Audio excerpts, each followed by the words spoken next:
You are now in the arena. Welcome to Gridiron, presented by Underdog Fantasy. My name is Kinsey, sports host, and I fly helicopters and planes, so I can definitely pilot these men today. I'm going to try.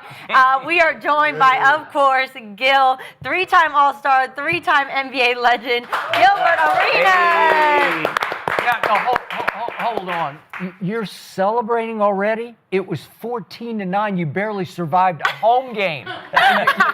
You think you won the championship yesterday? Check his fit out. You got a belt on. You got a championship belt on. Hey. Skip won't even give him his... Or is that, is that the cool? This DA. That's DA. This DA. It don't matter how you win it, Skip. You win it. You win it? Perfect game, everybody. It's just one game. That's all that matters. Hey, 17-0. 17-0. 17-0. 17-0. We closer to the chip than you are, Skip. And, of course, the man who's always going to give you some shit. We have one of the most prolific figures in the history of sports media, Skip Bayless. Hey. Super Bowl champion, five-time Pro Bowler, two-time All-Pro quarterback, Aqib, Talib. Yeah. Hey. Thank you. And joining us again, thank you so much for joining us again, we have top 5 passer in the history of the USC Trojans, Wow. California's Wow. finest. Ooh. We have Cody, Kessler. Hey. I was wondering where that was going to go. We had the Super Bowl. We got it. I mean, all that. I was waiting for like Brown's third-round pick, 1 and 32 with Cleveland. I was I going to get you, but Hey, I know Aqib was waiting. let you enjoy your intro today. You are a top 5 passer in the history of the Cleveland Browns. Yeah, right? You know what? Rookie year-wise, yeah, that was some tough years though, Skip. I don't know if we want to go down. What? Gil's got something. No, technically, I did my Browns research, so I got you back. Okay. Oh, all right. got Can't you wait. back. So next time you're on the show, we're going to Got come you out with back. that. Yeah, I appreciate it, Kinsey. Well, before we get started, if you guys want to get your money up with Underdog, Underdog's got a brand new offer for new customers. Play $5, get $50 in bonus funds. So sign up with code GRID. But if you guys want to get this on audio version instead, we have Spotify, Apple Music, anywhere you get your podcast. But we have an absolutely crazy show today. Opening weekend for the NFL did not disappoint. No. I mean, there was so many times I was on the edge of my seat. We're going to be talking about today, of course, the game that was potentially the game of the season last night. We're at the Buffalo Bills. We've got the Green Bay Packers, that their defense was shutting down the Lions. That was insane. Obviously, Micah Parsons. Then Aaron Rodgers came out and went back to his old home stadium and ripped away the win. So a lot to talk about today. But first, Gil, you're feeling really confident. You came with your belt. You rode for the Rams, and they did come up with the win, but this is a little extreme. Okay, look, listen. It don't matter how you get it, as long as you get it, right? It was True. It was literally the Inglewood lockdown on defense. They scored 0 touchdowns. No fly zone up in here. I don't know about all that, Gil, but you 0 touchdowns. There's only 2 teams that didn't score a touchdown. They didn't get to celebrate, meaning they didn't get to have fun, clap, and do their little. No, it was all kicker helmet. Good job. He's the only one that ate. The kicker helmet. Yeah, this is the kicker helmet. Hey, good job, my guy. He had all that. Number 15, whoever he is, hey, you a hero for them. You should be walking around with your head up. But other than that, it was the Giants who didn't score either. But we locked that ass up. I'm gonna just be honest. So you're feeling good. Super Bowl champions, Rams. You're holding firm on that. And then I think I'm gonna go ahead and throw it out in the air. We start off about like 6-1. I hope Aaron Donald. I hope he's coming back. He in shape. I know he is. Hey, I hope he comes back, baby. Then we go ahead and take that thing over. But right now, 1-0, and I'm gonna celebrate. Inglewood ain't up to no good. That's what They was, yeah. You know. talking about. My GPS don't go over there, but Hey. I watch it from afar. Well, let's move on to last night's game because that was chaos. It was insane. I mean, down by 15, Josh Allen just in the fourth quarter, 251 passing yards just in the fourth quarter, okay? This was the most in the fourth quarter in his entire career. Oh, yeah. And I want to move on to the Ravens, though, okay? So let's talk about John Harbaugh. 17 blown double-digit leads in his career. That's the most from a coach since 1991, okay? Then Lamar, shoves a kid. He's so upset. I don't know if he should have some repercussions on that. Now, let's go to Skip. Have you lost faith in the Ravens? I have. And I still have a headache from watching that collapse last night because I want to love this team so badly year after year after year. And this kind of thing just keeps happening. I can't remember a game in which I gained so much respect for a team because after 3 quarters, I said, this thing is over for everybody in the AFC. Like, this is by far the best team in the NFL. Yeah.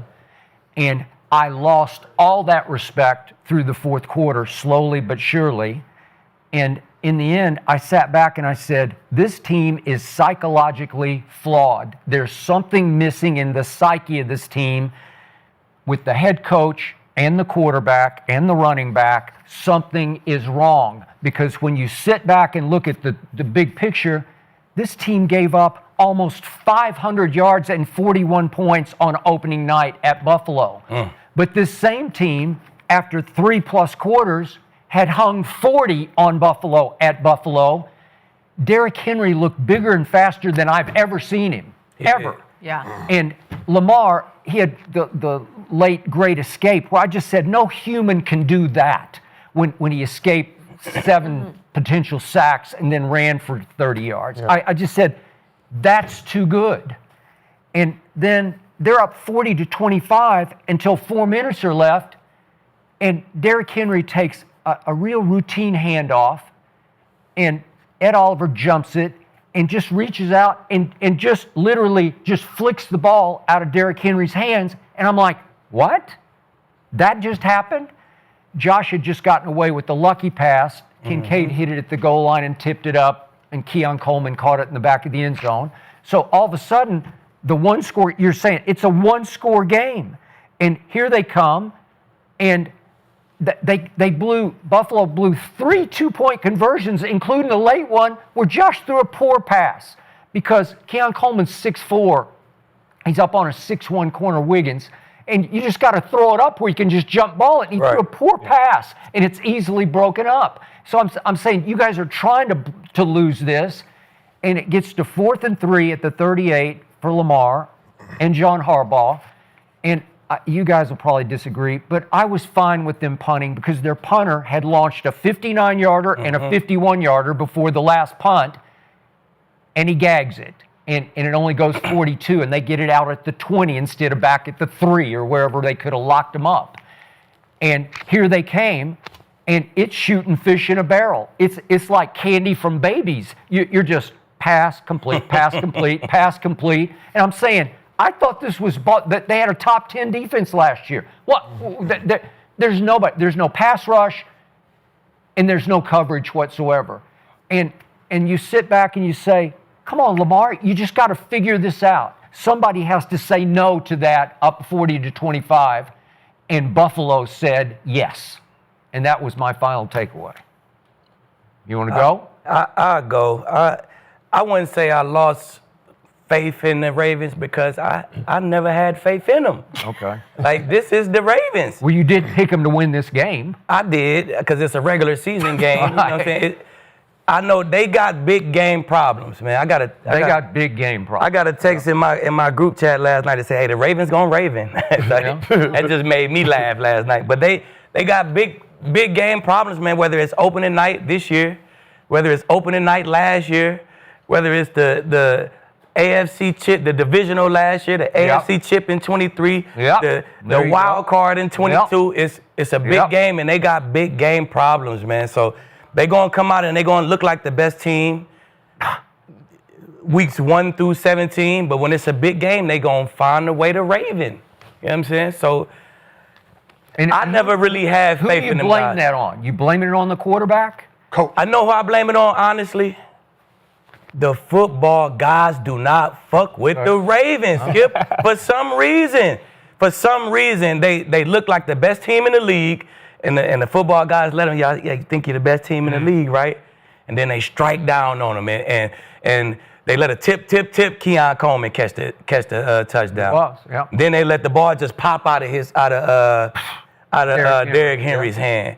Then it's just one play after another at the end of games. It's not like they come out and they just get their head beat. No. And they look like the trashiest team. No, they look like the best team in the league, and they always find the win. I'm a firm believer in these football guys. You get out what you put in, and they got to change something in their off seasons for them to be able to finish games like this. Yeah.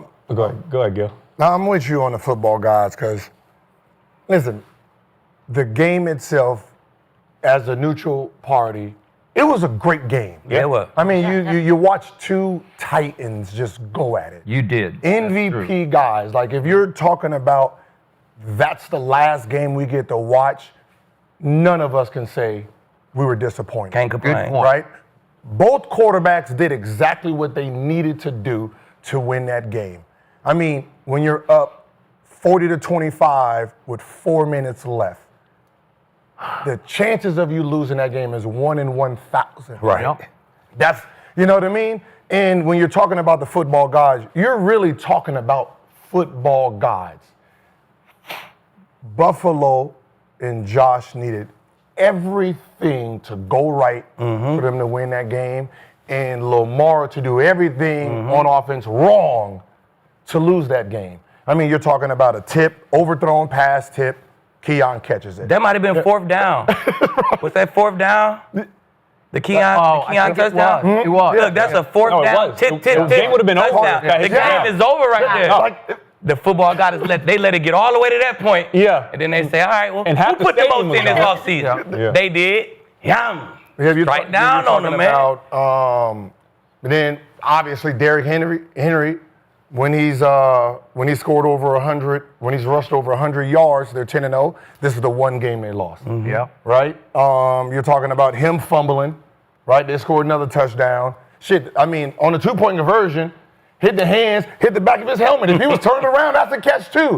So when you're talking about everything went right, even this play, they threw it to Keon down the middle, and he gets tripped up. That needed to happen for them to win the game. It helped. It did. If they scored, Lamar has the ball back. Yeah. Like, so it worked perfectly for Josh Allen. I mean, when you're talking about being a hero, that was the moment. Yeah. That was the moment that he needed. How he played that game was a perfect ending from him. That was fate. There's nothing you can do about that. So me personally, I don't take anything away from the Ravens. Like, they showed that they was whooping ass. Like, you couldn't stop them. Man.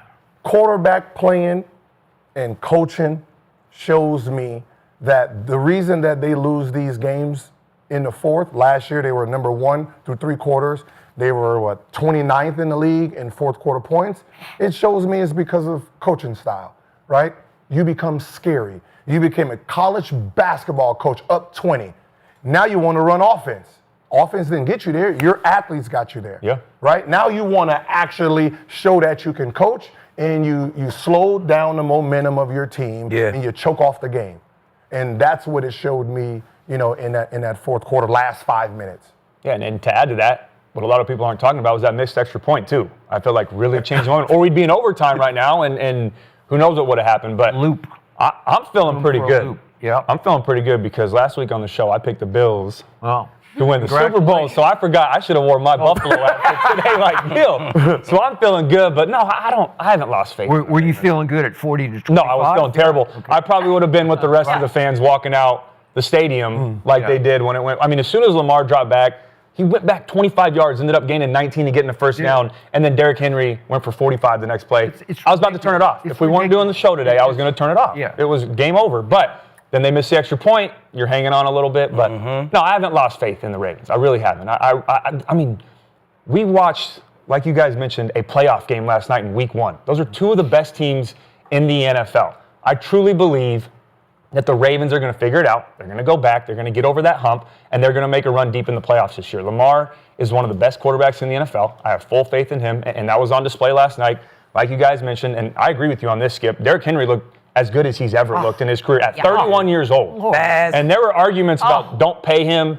He's past his prime, and you wait for that hump, right? You wait for that. It's 31, 32. When's it going to be to where a running back gets out of his prime? He looked phenomenal last night. Zay Flowers didn't get talked about a lot. He looked really good. That offensive line was dominant. I watched Andrew Voorhees at left guard, who was a former USC Trojan, just pancake block after pancake block. The holes, I mean, Skip and I could have ran through those holes. It was awesome to see. Now, where I do have concerns, though, and where I don't say lose the faith, but I struggle a little bit with seeing them win a Super Bowl this year, is defense. And you go in there, and I know you're playing the reigning MVP, but your secondary gets exposed, and your defensive line gets exposed, and the pass rush is non-existent, and those two work hand in hand. But you let Josh Allen go out and throw for 395 yards, and you also have him throw the ball 46 times, and he dropped back over 50, but he scrambled, and you get one sack, the whole game, one sack, and you're supposed to be this great defense, and that's what's going to lead you to the Super Bowl this year. And I know you have these players on offense, but you've got to get over the hump with the defense, and you can't get the job done. Now, I did have some issues with Buffalo's defense as well, so I'm worried about that, but we'll talk about that another time. But,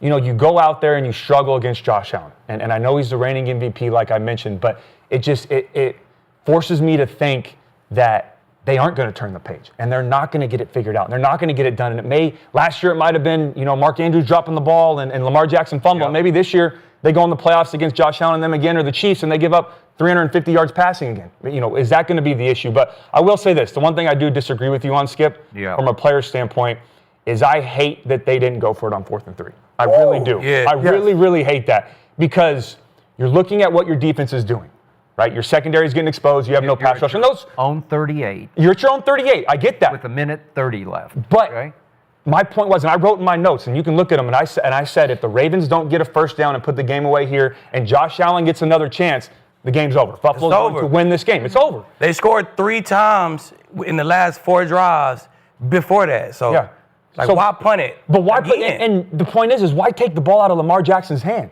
I mean, the person that's making you win this game or helping you win this game is Lamar Jackson. I know he fumbled, but Derrick Henry. Those are the 2 guys that have been making the plays all night to win this game. Your defense is getting exposed. Why not let them finish? If I'm John Harbaugh, I am living and dying by number 8 every single time in that situation. So that's something that I didn't like. And like I said, overall. Were you second guessing, or did you first guess it at that moment? As soon as it was 4th and 3 at the minus 38, my first initial thought was keep the offense on the field and go for this. Same. Don't take the ball out of Lamar Jackson's hand. We saw so many great plays by Todd Monken last night. It was fake jet tunnel screens and plays where they pulling guys. You got to respect Derrick Henry, or you got to guard Lamar. And bro, y'all got so many plays y'all can run at this time in the game, or even just the last drive period, not even on 4th down.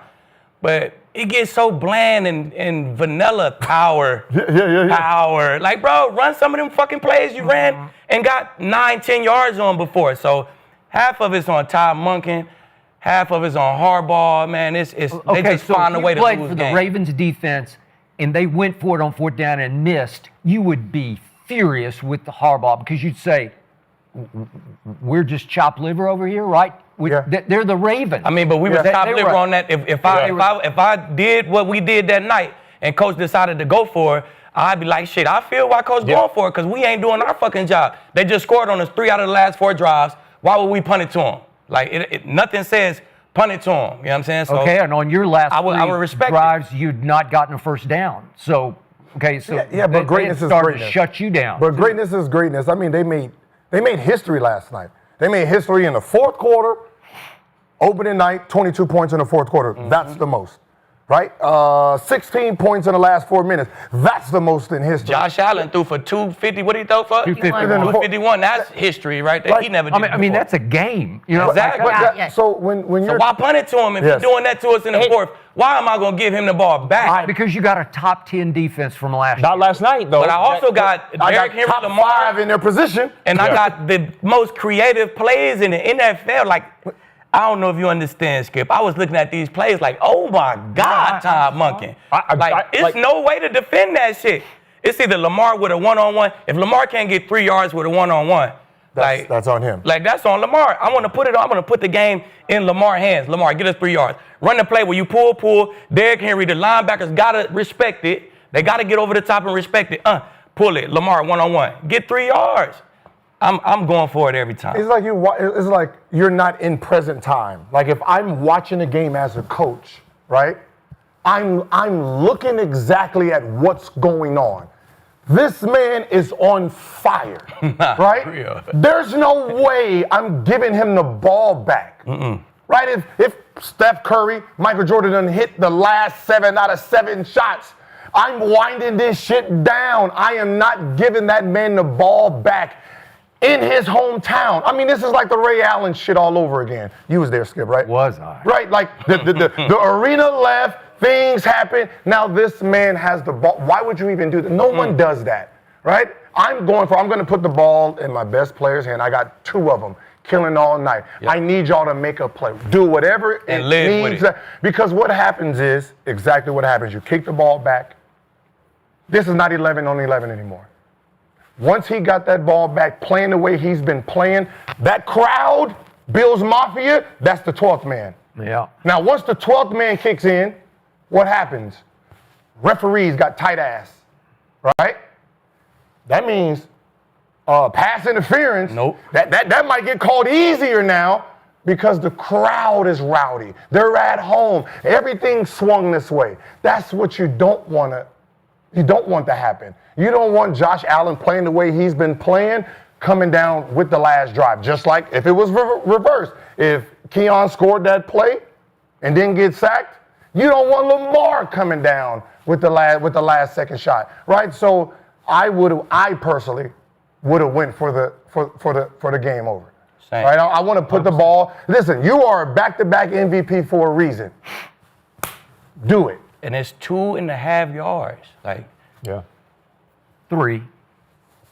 a little shorter than 3, Skip. I mean, if it was a defensive battle and it was 2017 and the defense has been winning all night on both sides of the ball and Lamar's not at his best and Josh Allen's at its best, then okay, then I'd argue, all right, punt it away, pin them deep, and force them to go win the game. The other factor, too, is that if they were in Baltimore and then you get the crowd involved with crowd noise, because I promise you from a quarterback standpoint, there's nothing worse than going on the road in a game-winning situation. Right. I mean, you can't hear anything. It's loud. When you're at home, we're normal cadence. I'm going, hey, check. I can make any check I want at the line. Yep. When you're on the road, that checking shit, that's out the window. You can't make a check. You got to go up there and live with it, or you hand signal, then you don't have a timeout, or you get a delay of game. Those things are a factor, and then that leads to sacks. So if they were in Baltimore, then I understand it. But I sit there, and the stat we just talked about, John Harbaugh blowing all of these double-digit leads. I just feel like if I'm Harbaugh in that situation, I said, all right, what's my gut telling me? What's my mind telling me? Punt it. No. Let's go opposite of that because I haven't been able to get that done. I'm giving the ball to number 8. I'm going to do opposite of what I've always done so I can figure it out, let Lamar go get it. You have the best player in the NFL in Lamar Jackson. I really believe that. He's the most athletic player in the NFL, and I felt bad for Joey Bosa last night. How do you stop that? You zone read, you're late to get on the backside. They did a good job of the scraping over the top. That helped a little bit. But at the end of the day, you're dead. You're dead in the water. If you take one step down, Lamar can run out there, and then you add the RPO, which is the pass option to it. You can kick it out to Zay Flowers if they do come upfield. You have so many different things you can do in that situation instead of just punting it and letting Josh Allen go down and win the football game. By the way, did you just go Game 6 of 2013 Finals? Was that your reference? Yeah. Ray Allen? Yeah. That was a Ray Allen. Everybody left. Yeah. Everybody. And by the way, LeBron the tying 3. Do you remember that? Bad shot. Yep. Yeah, I remember that. But he did. Rebound. No. But he did score and created 22 out of the 25 points. He missed the tying shot, and Tim Duncan, for some reason, was out of the game at that point, and Bosch went and ran down the rebound and kicked it to Ray in the corner. And that was Ray's only point in that whole. Just for the record. He needed. I mean, Ray Allen. That was the least he could do is have 3 points in. It's the timing. Regular Right, time. Back to the Ravens. I'm not buying that the gods have it in for the Ravens. I can't go there. No, for this game. Something is flawed internally. Maybe it's the coach. I see a lot of Ravens fans all over social media. They want Harbaugh gone, but they've wanted him gone for like 3 years. and every year they're like in the championship game. You can't tell me he's a bad football coach. And I've also seen him put the ball in Lamar's hands in several crucial situations and go for it and let him get it. He was just playing. Any football coach at that point, worth his salt, he's just going to punt the football because you're on your own. The game is going to be over with a minute and a half left if you miss it.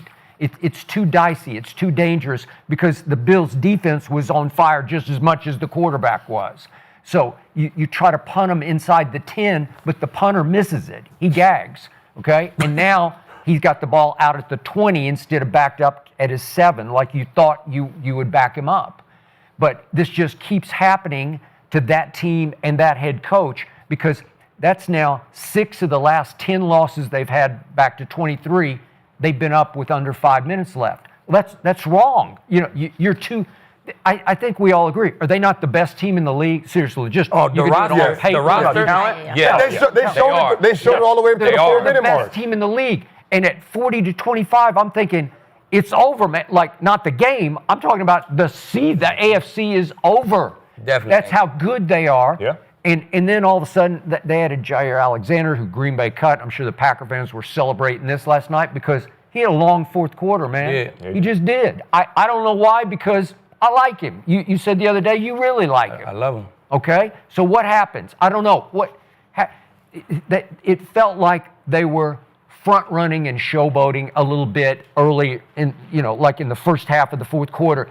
Every time I saw them on the bench, they were acting, their body language said, this is over. And you just can't. That's where somebody, I don't know if it's the quarterback or the running back or the head coach or somebody has to say, it ain't over. Somebody has to put the fear of God in the bench area that we can't act like this. And we're about to get to Lamar shoving the kid, but they were really celebrating. That was D-Hop's one-hand catch. That's when you thought, oh, you got him too? Like he's going to be all this? Yeah. Okay. Yeah. My God. It was, Hey. even that's what I said. Add the kick to it. Like you needed all of this to win. There's just some games that's just meant for you to lose. If I'm the Ravens, listen, I am concerned about our play calling in the fourth quarter. I am, because obviously this is a trend, right? And it's one I remember as a player. It was the 2006-07 year.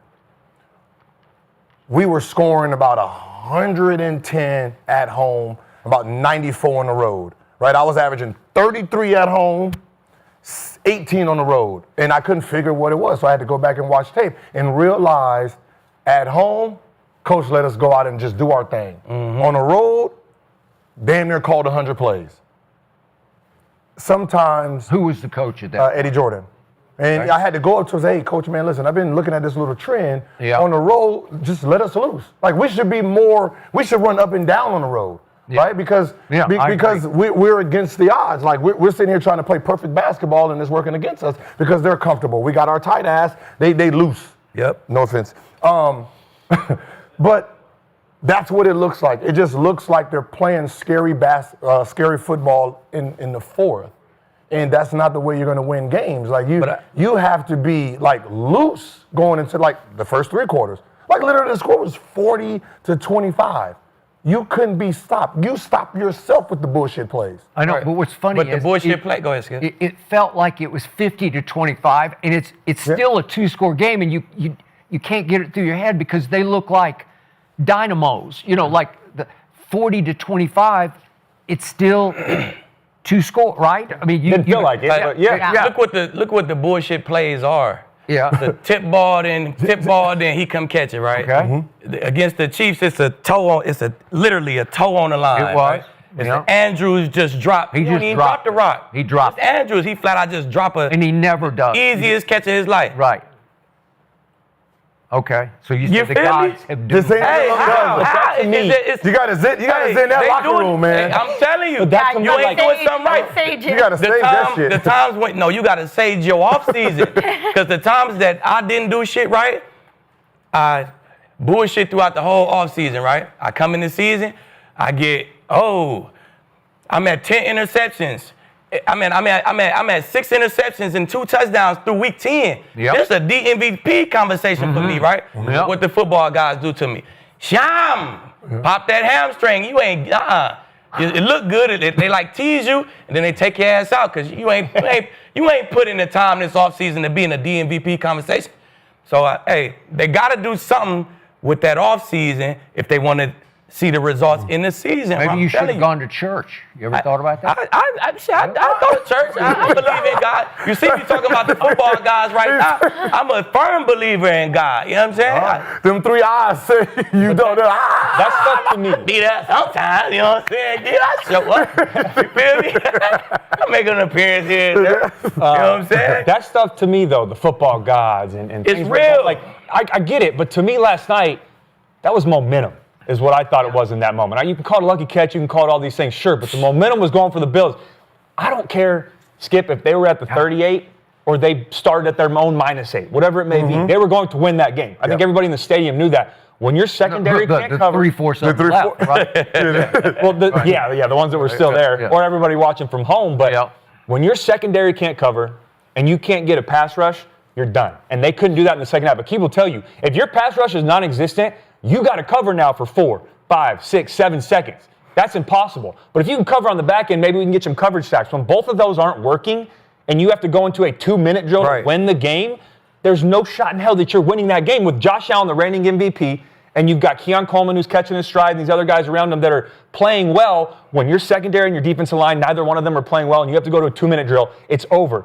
Leave the ball in Lamar's hands. Let him go for it. So how the and if you don't get it, they kick a field goal and shit. We lost. How the Bills win it? They gave up 40. They secondary sucked. They pass rush sucked. But they won. But if you look at Josh Allen on the sideline versus Lamar Jackson, Lamar, they're chilling. They're like, they got it. Josh Allen never felt like this game was over. If you looked at him on the sideline, every second was like, this game is not over. And it was momentum. But Lamar, then they're like, this game is over. Yeah, it was whooping ass from the beginning. It was ass whooping. They should have felt like so that. they just chilling the whole game. I mean, it's 4 minutes, something that if you did 1,000 times, Josh pulls that out once. This is. But this is happening to the Ravens over and over. But this was special when you're talking about, if you question his MVP last year, he came back and showed you how gifted, how great he is in real time. No matter what we say about Lamar and pulling out plays, this man did it. Like when we're talking, this is his this is back-to-back MVP year for him to lose. What he did last night will stick in all voters' minds. It will. Bro, he sailed the ball. With anybody, he sailed the ball on 4th down over a guy head by 4 feet. Miss it. Yes. He missed the shit out of him on 4th down. And that's MVP quality? No, bro, that's not MVP quality football. No, but it is. He didn't do that. It was 4th down. He sailed the ball 4 feet over a guy's head. It's Kinsey. But when it's your time, come on, when it's your man. time, it tips it. It goes in your mouth. What was so amazing about that? Did you think That wasn't that amazing. Secure behind him? I thought he went wild high to Kincaid. See, I thought I think it was Khalil Shakur behind him. I think he was trying to get him the ball, and then Kincaid tipped it, and then it just happened to be 3 on top of each other. We don't know what he tried to do. I know, You know what I'm saying? We don't know what he tried to do. Coleman caught Let him tell it. He threw a tip pass. He wanted it to tip off Kincaid's hand, and Keon catch it. You know what I'm saying? I think he was going to Shakir in the background, but I don't know. Either way, they caught it. Momentum's a real thing. I know. You can call it football gods. You can call it all these. And the other guy too, not getting enough credit in this now is Joe Brady. He called a phenomenal game. He did call a great game in that second half. When they had those 3 and outs back to back in the first quarter, the beginning of the game, I thought it was over then. I thought there was no way they're going to slow down the Ravens. I thought they weren't going to get back on track on offense. But momentum's a real thing. In the second half, they figured out in-game adjustments. Those things matter. And whatever you want to call it, there was some lucky plays. You need those sometimes. But you need those. at the end of the game, still, take all that out. I will still stand firm. Don't take the ball out of Ate's hands. Let him go get it. And if he doesn't get it, we die and they go down and kick a field goal. So what? But at least Lamar Jackson And then the had a timing chance of it, to too. If you give him the ball on the 38, maybe you have a little time to get the ball back. You know what I'm saying? Good point. Good point. It'd be close, but It'll be right. It'll be right there. But I mean, then you're hoping his greatness. Because they had their timeouts. Exactly. That's what I'm saying. That's what I'm saying. You still got your timeouts. Maybe you make them kick a quick field goal or whatever. So Cody's front running on his Buffalo Bills today, but I'm going to remind you, bottom line, they gave up 238 yards rushing at home. They were trash And too. 238. I mentioned I'm feeling really bad about that Buffalo defense, but we're not talking Buffalo's defense right now. We're talking the Ravens. I didn't look this up, but I will for tomorrow's show. Yeah. I don't know how many teams have ever given up 238 rushing at home and lost the Probably game. very little. It's hard to do, man. It got to be Okay. a first or second. It's got to be close. No, that's bad. Yeah, that's bad. It may have never happened. Right. 238. Yeah. Because that's ridiculous. I agree. Man, they both played a great game, man. Like, Great offensive Yeah, game. it was a great offensive See, game. I'm a defensive man. guy, so I kind of look at the game like, oh, this is trash. Yeah, no, yeah, I was like, bro, this is trash I right was sitting here. there like, I'm a former quarterback. Yeah, I'm Yeah. Hey, Yeah. who wins last night, though? Your Rams beat either one of those teams last night, Gil? Yes. Yeah. Yeah.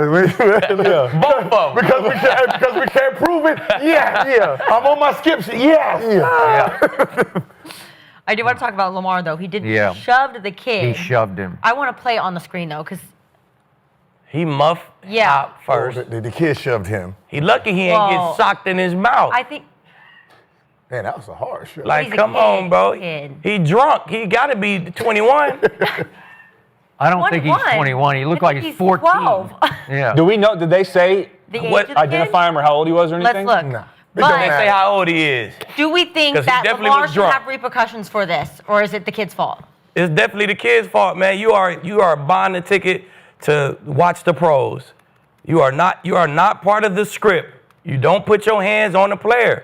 If you put your hands on one of the players, he should have socked him in his mouth, put him to sleep, grabbed him and put him on the field. Like, bro, you want to be part of the script? I'm going to make you part of the script. Like, come on, fam. You cannot do that. As a fan, do not muff hop in his head. Or whatever happened to you after that, that's on you.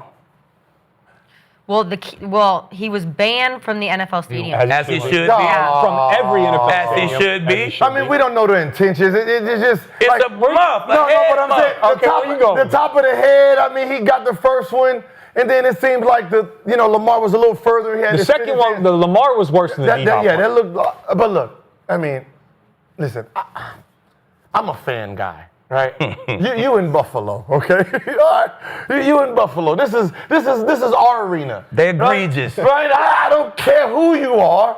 If I want to smack your helmet, get the fuck away from this line. If I've been reaching distance, I've been reaching distance. That's how I look at it. If I'm the owner, I'm not banning one of my fans. What are you talking about?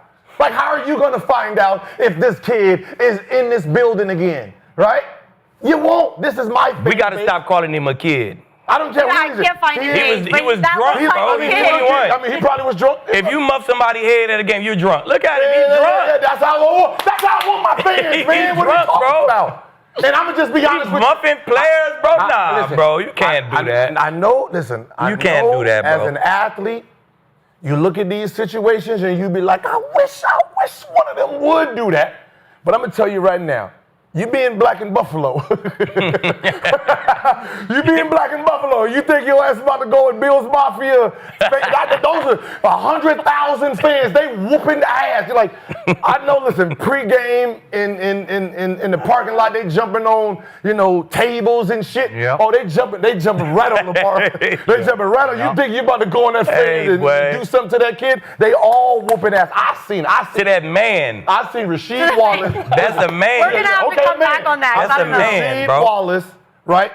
Try to run up in the Oakland crowd.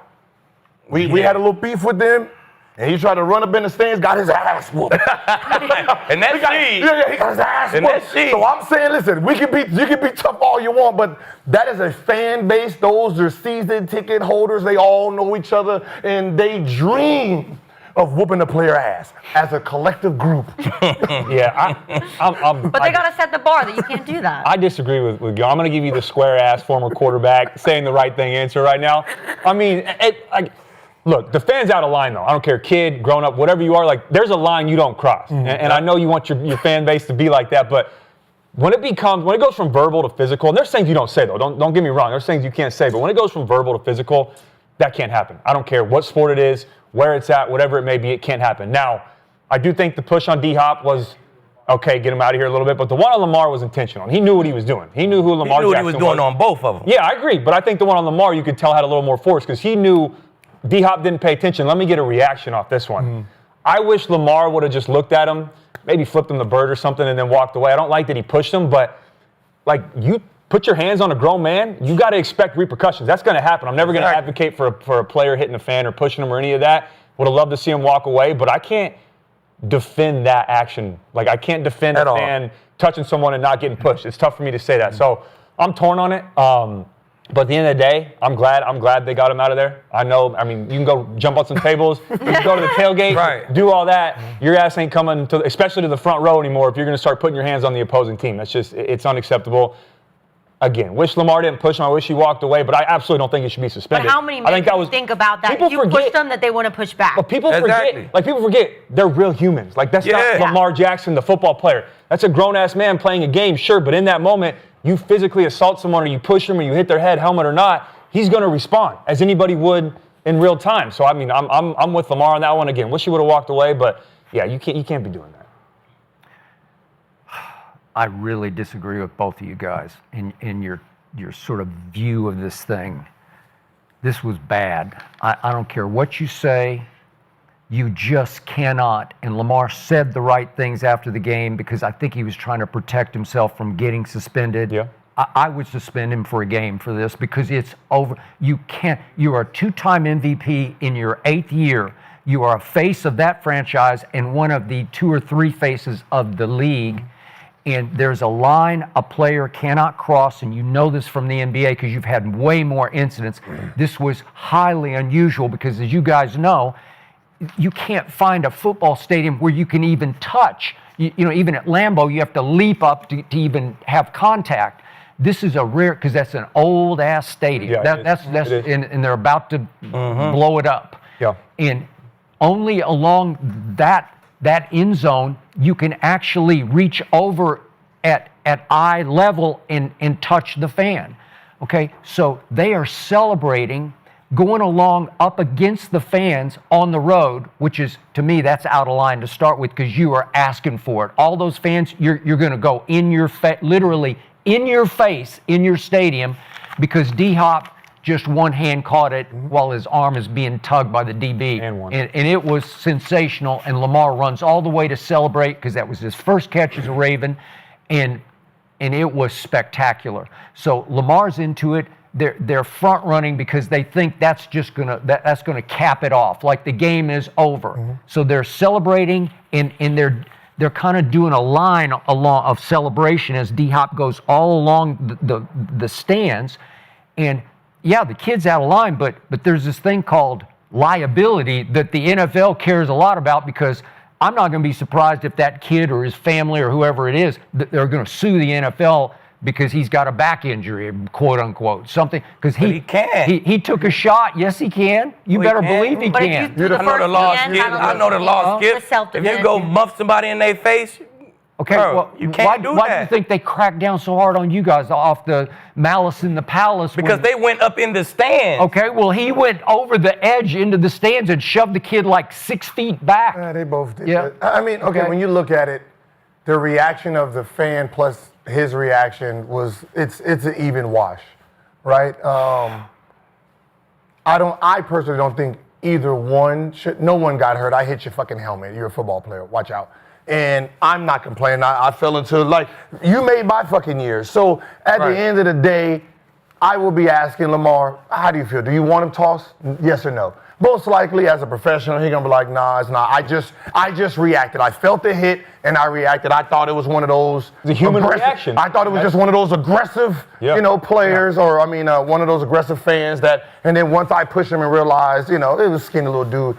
I stuff like that, I want to ask the player, what should I do before I just assume? Because if you don't have no quarrel against it, I'm not going to just ban the kid for just being a fan. He's excited. I don't, I don't know the vibe of it at that moment in time. So I really don't think either one should get, in trouble. A 1 game suspension for reacting is just, that's too much. But you can't fine me.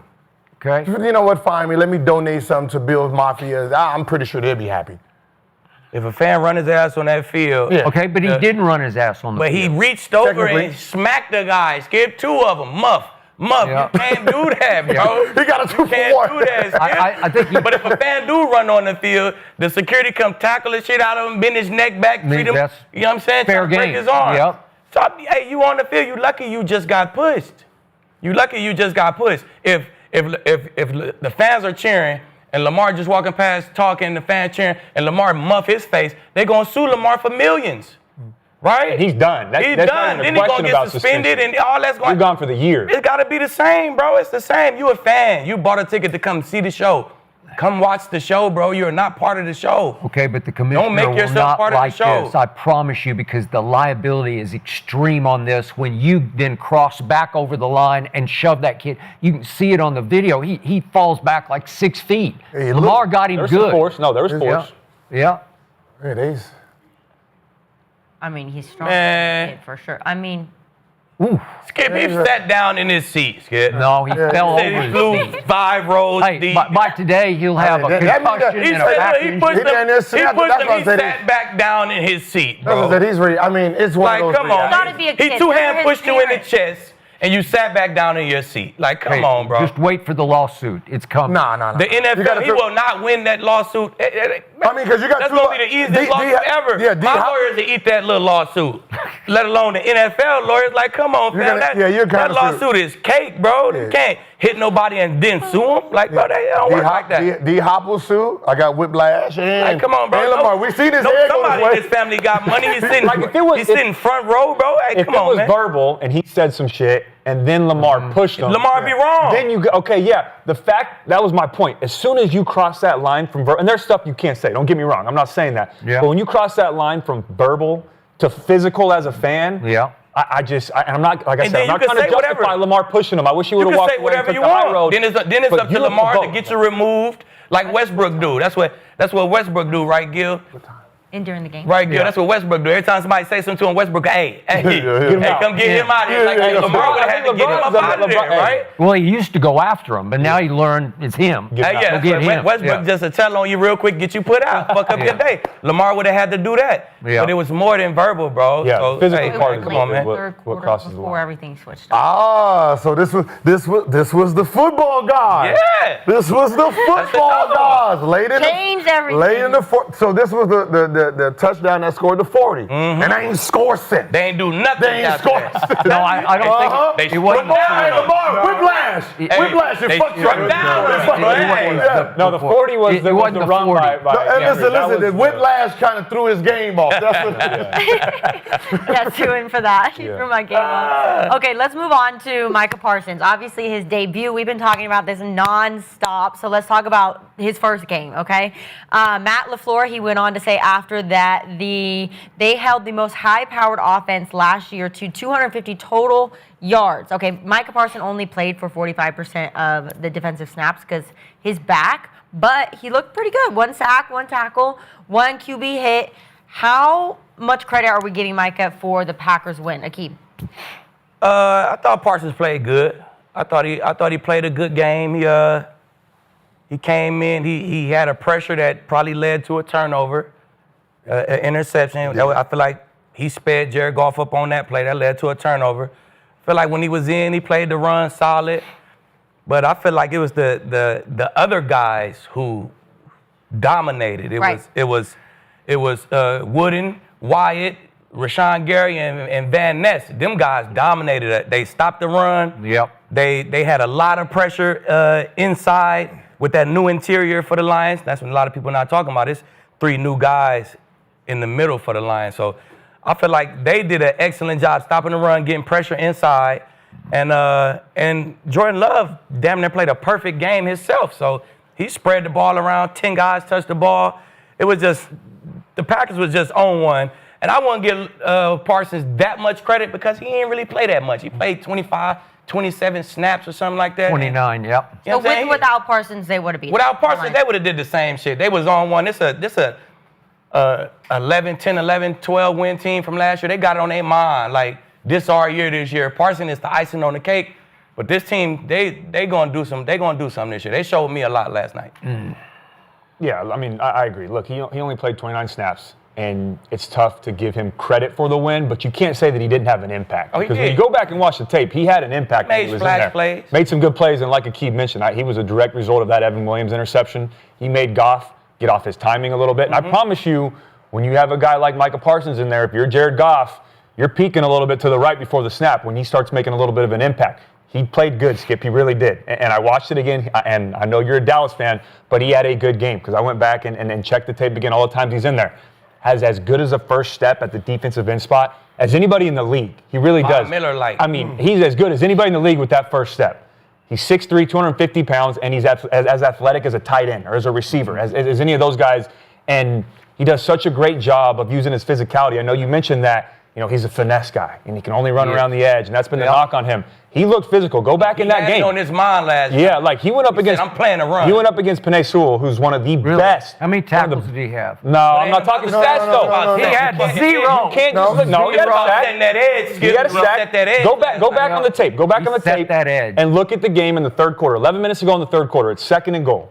And the Lions are driving, and they run outside zone right at no one other than Micah Parsons, who can't stop the run. Strong outside edge, blows up Sewell into the backfield, pushes Jahmyr Gibbs back, and he loses 6 yards. It's a negative 6 yards run. For a guy who's a pass rush specialist and can't play the run, that was pretty damn good. That was impressive. And the scary part for me is, and again, I'm not trying to praise him too much. I know he only played less than 50% of the snaps, but the scary part for me is he missed the entire offseason. He didn't go to OTAs. He didn't, go to fall camp. He's been with the Packers for less than 2 weeks. His back still hurts. Like, he's only going to get better in this scheme. I can't wait to see what Jeff Hafley does for him going forward. I think he's going to be a dominant player on this defense. It's already damn good, and they've already got a lot of key pieces. So as much as you hate it, Skip, I know you're a Dallas fan. I know you want to say you won the trade, and I think time will tell. We'll see what Kenny Clark does throughout the year. And I know we already did. There's an argument that Micah's not good for the 16 other weeks of the season, or he's only good for half the year, and he falls apart in the playoffs. That looked like a pissed off Micah Parsons yesterday. When you look at his eyes, prove a point. That looked like a Micah Parsons that watched the Arena Gridiron last week and saw Skip Bayless throw down a jersey and stomp on it like the rest of the Cowboys fans have done, and he's out to go prove everybody wrong. Listen, he's a firework when he's on the field. If you're a quarterback and you can see when he was on the field that you're hitting the panic button when you push 100%. height. Like, he's cutting your time in half of holding that ball. Pressure on the QB when he was out, 26%. When he was in, 38%.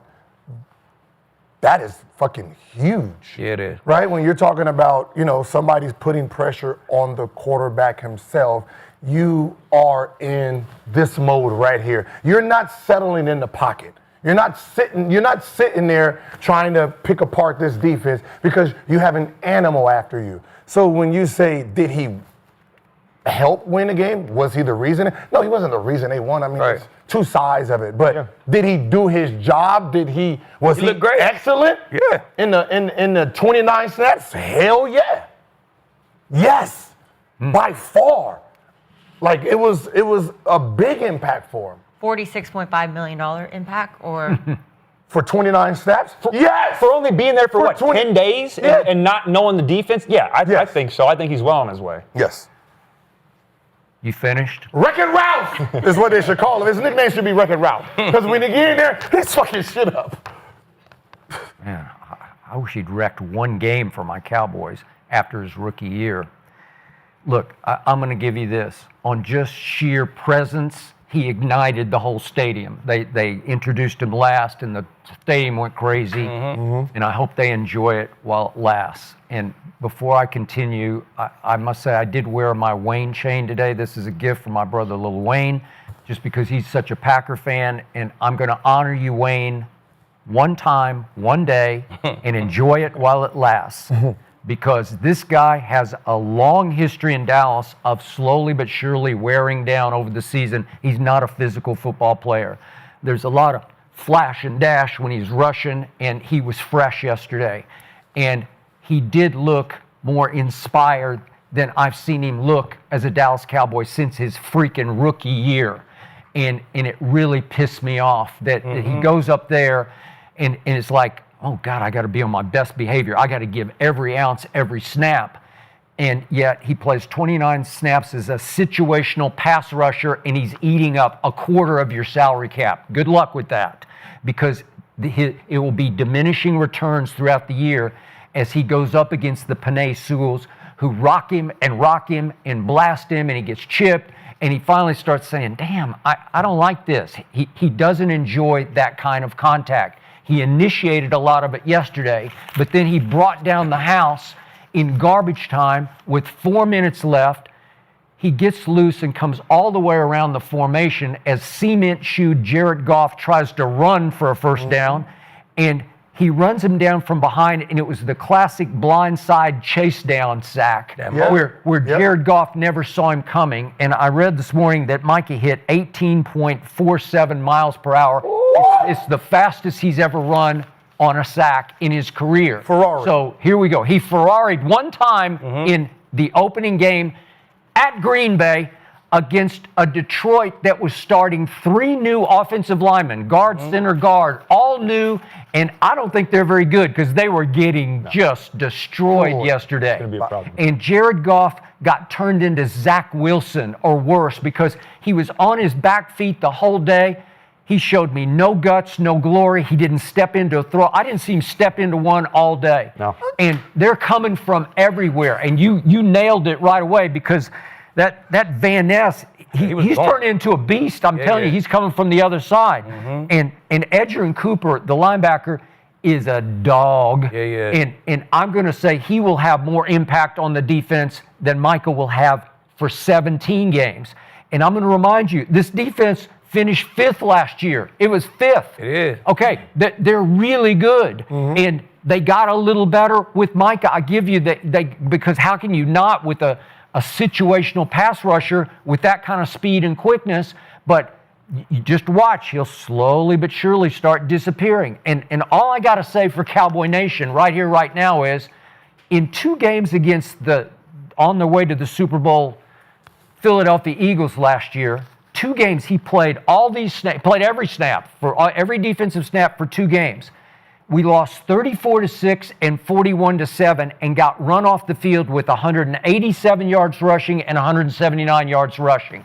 Then the other night, without Micah Parsons, at defending champs on banner-raising night, in the second half of that game, that they score 1 field goal from 58 yards by a Jake Elliott who struggled from 50-plus all year last year. He was a liability from 50-plus, and he nails it from 58. And that's all you get against the Kenny Clark-led defense. I'll take that. So I'm not missing him at all. I'm sorry. Okay, you're picking and choosing what you want to take and what you want to claim. He is a Ferrari, right? He's no different than a Steph Curry. Okay, but Ferraris are fragile, right? Ferraris are fragile, but he is a Ferrari that's added to what they already have now. Okay. So when you said that he was on his heels the whole night, of course he was. You have a Ferrari coming after you. No, you got a whole bunch. With solid defense. So the negative that you want to keep using is not a negative anymore. He's not going to wear down because he has solid. This was the last piece for them. Now, your new girlfriend is not better. I'm sorry. She's not better, Skip. I'm sorry. You got a fucking pickup truck. If you want to haul more trash, exactly, that's what it's for, right? You're trading one weakness for another weakness, right? Run it out, 18, what he did, 18, the speed was 18, he caught him. All day long. Kenny Clark ain't catching that. No. That is not what Kenny Clark does. Right? All day long. He's a plugger. He plugs in. No, he anchors against the run, and it permeates across the front. But you're giving up more passing yards, right? That is what you're doing. You can't stop the run here, but the passing is shut down. So you're saying, fuck it, you can pass it. We want to shut down the run now. That's all you're doing. I would rather, it's four times more important to make sure the quarterback is on his heels versus the fucking run. You have a pickup truck now. It is great. Now, if you traded him for TJ Watt's upgrade, Myles Garrett, upgrade, right? Bosa, upgrade. No. You're plugging in just a pickup truck. I don't know. You're plugging in a pickup truck who just is great for plugging in the whole. That is not an. See, but with the Packers though, Skip, he don't have to play 99% of the snaps. So maybe he don't wear down because they already fifth in defense. They could use him situationally. They could use him, of course, when they want him. But you ain't got to wear him down. You could keep him fresh so he looked like he looked last night. And then my next point is his first years, he was kind of iffy against the run. But I feel like yesterday, he looked fucking great against the run, honestly. Good. Because you get better, Skip. You young, you get better. I was young. I left the Bucs with 16 picks, right? A bunch of interceptions. Yep. But I gave up a bunch of touchdowns. Yep. I gave up too many touchdowns early in my career. When I got to New England, Bill said, hey, keep playing that ball, but I want you to focus on what you give up. You ever thought about that? And it made me say, Yep. I used to just think, oh, I get picks, I'm good. I get picks, I'm good. Bill made me start worrying about what I give up. So I fixed that part of my game. From New England on, I ain't give up a lot of shit. You know what I'm saying? I stopped giving up a bunch of touchdowns. So that was the main part of the game that I focused on as I got older. Just like Parsons. Everybody want to say he can't play the run, he can't play the run. Last night, it looked like he focused on that shit. Like, I'm going to show you I can play the run. He put an emphasis on it. So you mature, you get older, you get better at the shit that you need to get better at. I'm going to give you the quarterback kind of offensive game plan going into a game against Kenny Clark, Micah Parsons. Look, and this is no disrespect to Kenny Clark, and it kind of goes along with what Gil was saying. When I game plan for a Kenny Clark, okay, you may have to change your run game up a little bit. We'll go some more combo blocks, some A blocks, which is center guard working up to the second level. You don't want to leave him one-on-one with your guard or your center. You may get some wham blocks, get a fullback in there, take some shots at his ribs. Let's do that. That's okay. That's not going to change your whole game plan. When you get a red dot player, and what I mean by that is a guy in the film room, when the laser pointer that the coach has is on number 11 or number 1 now, this play, this play, this play, this play, over and over like Myles Garrett and TJ Watt and those guys like Micah Parsons, your whole game plan changes, especially from a quarterback standpoint. The first thing is you got to use tight ends and running backs to chip block. You lose those guys in the pass concept. I don't need to chip block on Kenny Clark, right? The next thing is that week we're putting all quick game in. We're not taking those 5 steps and those 7-step drops because Micah Parsons is going to kill my ass if we do that. If we're trying to throw the ball down the field, we can't do that. So we're going quick game, 1 step, 3 step, get the ball out. And then the third thing is as a quarterback, and what I saw from Goff yesterday, is I'm peeking over because that internal clock, that speeds up a little bit. I don't get to go 1 to 2 to 3 to check down to scramble to throw away. I'm 1 to 2 to get the ball out. I'm 1 to Olay block maybe and Sewell misses them and I got to throw it away. That's what Micah Parsons does. And I agree with Aqib. I watched the tape. I mean, go back and look at it yesterday. Pass rush specialist, he played the run damn well. He looks motivated. He looks like a new player right now in Green Bay. It's only game 1. The fourth thing is, Skip, when I got a Parsons or a Von Miller, I just sit a little bit more flat foot. I know that it's coming out. And I'll get more plays. You know what I'm saying? Like we saw last night. So he creates shit. Okay, he was in the perfect place at the perfect time because the other point is there's no more Ben Johnson as Jared Goff's security blanket play caller that he trusts in with his life. True. He's got a new guy, and he's like, I don't know about that. I don't trust. And then he's got 3 new blockers in the middle of the line trying to deal with Rashawn Gary and Wyatt and Van Ness on top of this speed and quickness guy over here. Okay, so Jared Goff looked completely overwhelmed, like just lost. And I don't think it was just because of number 1 over there. I don't know. It wasn't just because of I'm not saying that. It was because of everybody. But Parsons, he ain't go against them 3 interior guys. He went against that damn all-pro. Basically every damn snap, he went against Panay. He did. All damn day. One time I seen him bench press Panay ass, put him on the ground. He did. You know what I'm saying? I know you seen that. I saw it. No, that was against the run. He did. That was a run play. You know, Skip turned he his head. bench press. You probably can't find another guy who bench press Panay like that. All right. You know, Skip You can't turned his find head. out one more guy. No, he ducked it. Took a bite of the food. Wait a second. Kenny Clark. No. All I had to would've done do. that. Wait. I just kept looking at the stats. I'm looking at them, and they're all zeros across the board until he ran 18 miles an hour. Stats don't and ran tell down. the story all the time. Really? Okay. Like if I guard a guy and he got all 0 zeros. catches, Yep. and I got 0 tackles and 0 pass breakups, but I strapped, I ain't do shit. Okay. And I ain't do nothing. the one thing Like, I will, stats don't I'll always give you tell Skip. it. Okay, but that's a different kind of stat.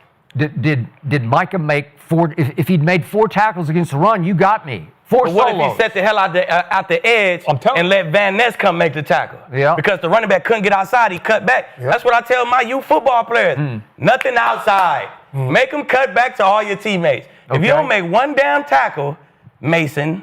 If you don't make one damn tackle today, you did your job. Okay. Just don't let the ball get outside. All right, but you can't tell me that his sack that he got wasn't the cheapest garbage time sack you can get. It's a chase down blindside that Jared Goff doesn't even hear coming. That's what the Cowboys needed against Hurts. Yes. Somebody to chase his ass down and make a play. He scored 3 points in the second half. Jalen Hurts, that everybody put on a pedestal after that game, including me, he scored 3 points in the second half because my defense is way better than people think. Or the Lightning. It's better without Micah Parsons. I don't care what you say. Where was the defense in the first half? Like, I'm not rolling with the Lightning defense. Yeah. I'm not rolling with the Lightning defense. Okay. Like the game shut down and the defense got both teams looked like they were playing great defense in the second half. Okay, help me out. Both looked trash in the first half. Okay, help me out. If my receiver that I think is the best receiver in pro football catches 3 out of 4 that he dropped, do we win the game?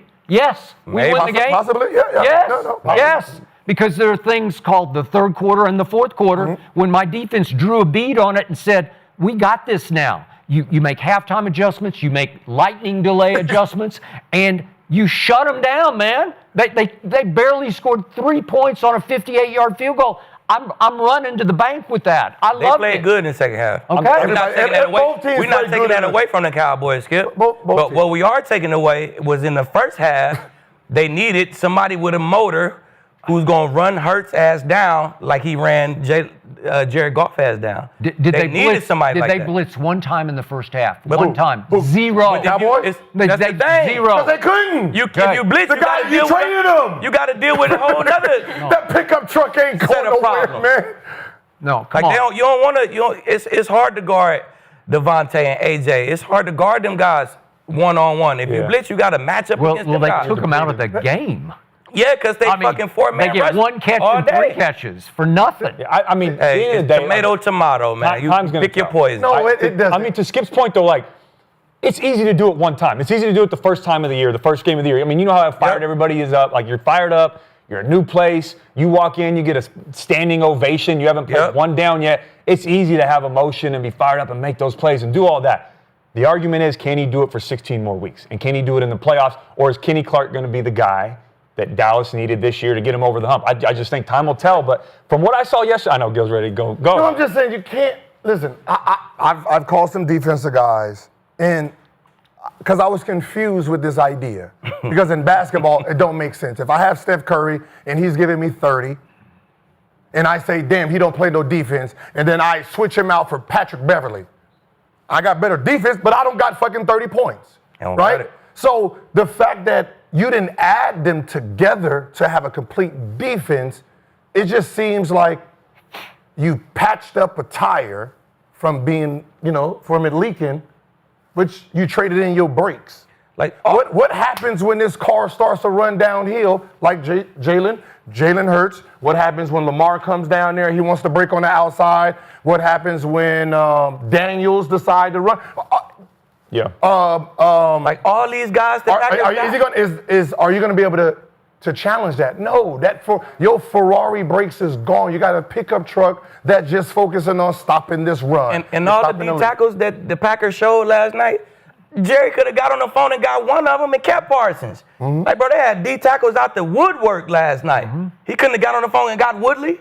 Or he probably still could have got Kenny Clark. It might have cost a couple draft picks. Maybe. But he could have got him. All these guys they got, Van Ness, they would have sent you, say second round pick. They would have sent you one of these guys.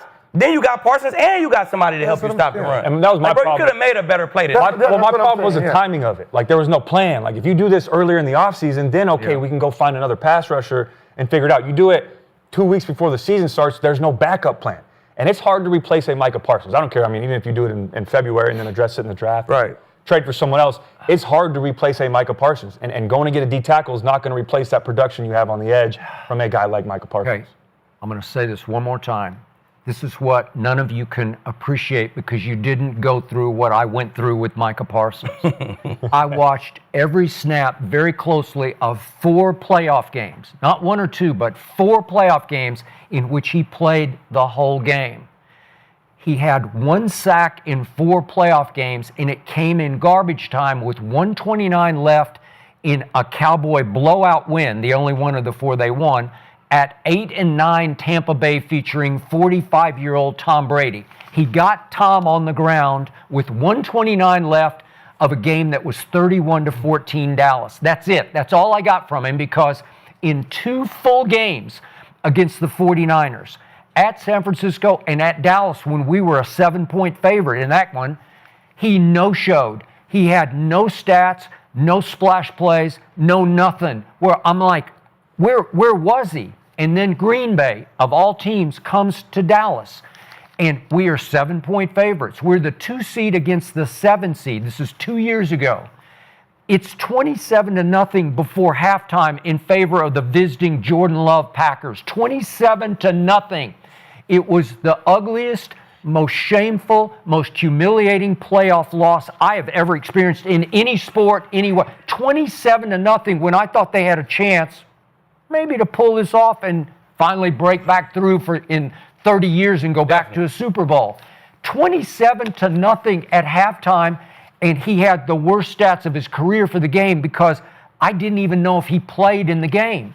Okay, so help me out. Maybe he has found his paradise in Green Bay, Wisconsin. I don't know. Maybe he was born to be a Packer. I don't know, because it was one game, perfect place, perfect time for him. He's fired up. He's fresh. They love him. They're on fire for him, and he's on fire for them, and he was on his best behavior, and he gave every ounce he had in that incredible body of his, because he's as gifted as they come. I give you that. But the motor doesn't run hot all the time. Trust me on this. I've seen enough. Well, we're going to have to see. Where's the other 10 players? When you're talking about giving up 27 points, you're pretending that it's this one guy versus 11 offensive players. He has a job to do. Okay, is he my best defensive player by far? But he has a job to do just like the other 10. That's true. Right? So Agreed. if I have to throw 3 people over there to keep him under control, and we can take care of this side of the field and we're just going to attack this side, that's not his fault. Like, you got to play like he is one piece. He's a big piece, but if you don't have no elements that can support their side, then he's just a guy out there just shooting a bunch of shots, right? Don't got no defense, don't got nobody to pass it to. He's easier to focus on, right? It's like being a quarterback that don't have a running game. You force the pass. And like you can only pass. And that's a nightmare. That's a nightmare. Because the quarterback's best friend is a solid run game. Because then we can go play action. We see what happened to Troy. We see what happened to Troy when he got Emmett. It's tough. Yeah. He didn't get better. He didn't become more accurate because he worked on this shit. No, Emmett's back. Now you got to worry about Emmett. Now these passes are load the box. You get one-on-ones. You put guys on islands. I mean, I think that's kind of the bottom line, though. Like, come on, I play Madden. Wait a second. I play Madden. I know. I play Madden. What did Troy Aikman say just the other night on Monday Night Football? I don't have one of my rings without Charles Haley. That's right. And let me tell you, because I watched every one of those games. I was right in the middle of it. Number 94, he is double blocked every time, and a lot of times triple blocked. Nobody could keep him from wrecking the game. He wrecked playoff game after playoff game, where I just say, 94, they cannot stop him from getting a hand on the quarterback or in the quarterback's face. You just knew. And he wasn't just coming with speed and quickness. He was coming with bull rush power. But that was my point earlier, is if he plays like he did yesterday, I promise you, I'm going into the game plan saying we're going to chip block him, we're going to run away from him, we're going to do all these different things, we're going to get the ball out quicker, we're going to go quick game if he can keep that up, because he is having that type of impact right now with the Green Bay Packers. I know it's only one game, it's a limited amount of snaps. If he don't play like he played, every game he ever played for the Cowboys, he got chip blocked, he got everything you said. You have to. That you got to do it no matter how he playing. Because the time you don't do it, he going to wreck that damn game. So that's half the reason why he disappeared, because he's a red dot guy, like Cody said. The whole game plan is based on stopping Parsons. Okay, some guys just are cold-blooded killers. I played with one. Trust me. I played with one. Vaughn? I know. He a red dot guy, and it ain't matter. I seen him split plenty double teams. You're talking about Vaughn, right? Vaughn, yes, I played with one. But what's the rest of the defense, though, that supported that? But I also played with Vaughn in year 5, year 6, year 7. That's what Parsons is in now. That's all I'm saying. That's maybe this you is get better. Kicking the ass he needed. You come in the league, you a little baby, you play on raw ability, and then at some point you get with somebody and you really fucking learn football. You correct your flaws. so to speak. You know Yeah. what I'm saying? So, and Bond did the same thing. So, hey, Well, I'm just watching. How great was Dallas Cowboys, the rest of that team with Haley? Oh, they was fucking good. Right? The rest of them are fucking good, were right? fucking Which good. means he gets to beat. You can't triple and team him, so now you got a double team. He can walk through that. You're talking with Charles Haley. With Charles Haley, Yeah, yes. they really didn't have another pass rusher. Tony. They don't need Tolbert, I another don't pass remember. rusher. Do they have pluggers? Do they have? Tony Tolbert just set the edge against the run. They did not have enough. Russell Maryland was pretty good square. Yeah, scoring. interior, inside. Yeah. But They had backers. He was it.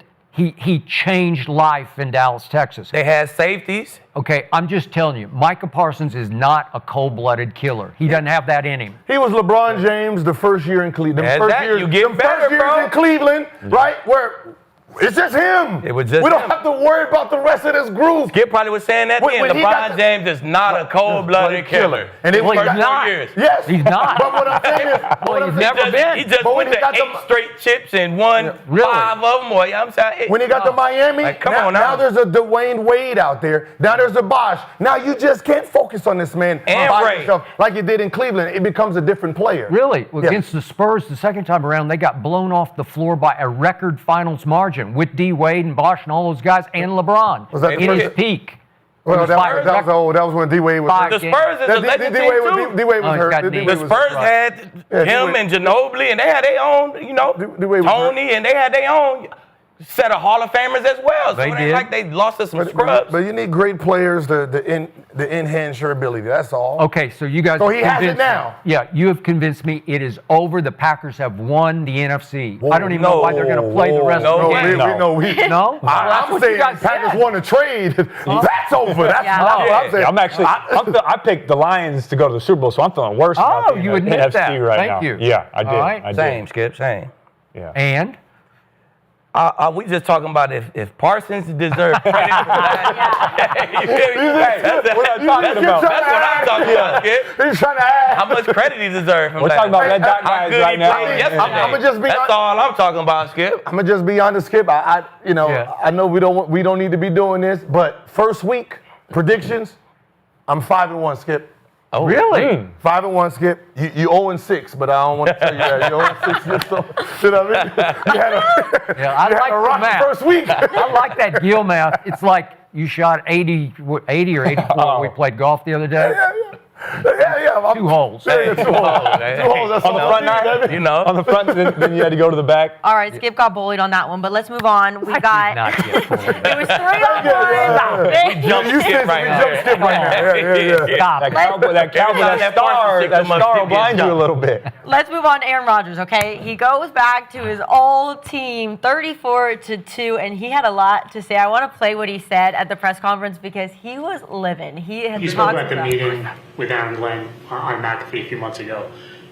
Beating him, is there significance in that since he basically told you to your face that he didn't think you were right for that team? Yes, that's what he did. So there's significance in beating him for you? I was happy to beat everybody associated with the Jets. I was happy to beat everybody Nah, for associated real. with the Jets. But he came out and he kind of balled for his new team. Yeah. Do we think that Aaron Rodgers can make a Steelers playoff team?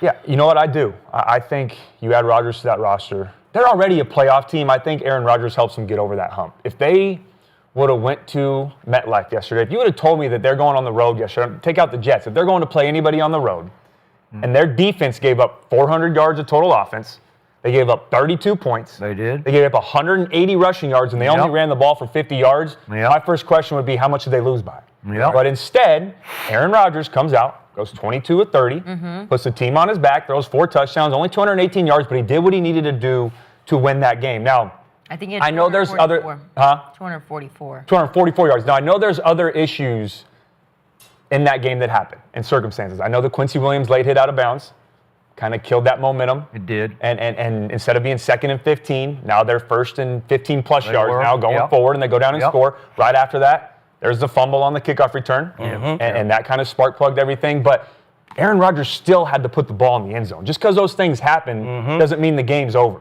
He still had to go hit Calvin Austin on a touchdown pass. He still had to go down there and have that game-winning drive that he had, You know, and I know Boswell kicked a 60-yarder. I'm not saying he put him in perfect position, and there was that put him there, though. Crazy tip to DK Metcalf that was unbelievable, and that might have been the football gods a little bit on that play.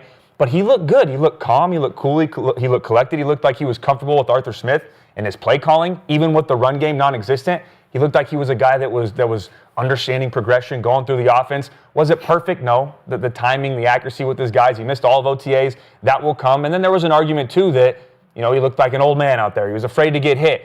I saw a guy that knew his limitations. There's no quarterback in the NFL that wants to get hit. Right? There's going to be times you got to stand in there and take one on the chin and deliver a throw, which he did. You do. But there's other times where you miss a block and the play's dead and you run away and you throw it away and you move on. You don't compound a problem and try to be a hero and then you get a sack fumble. I thought he did everything great. Now, I will say this, that's not going to be sustainable.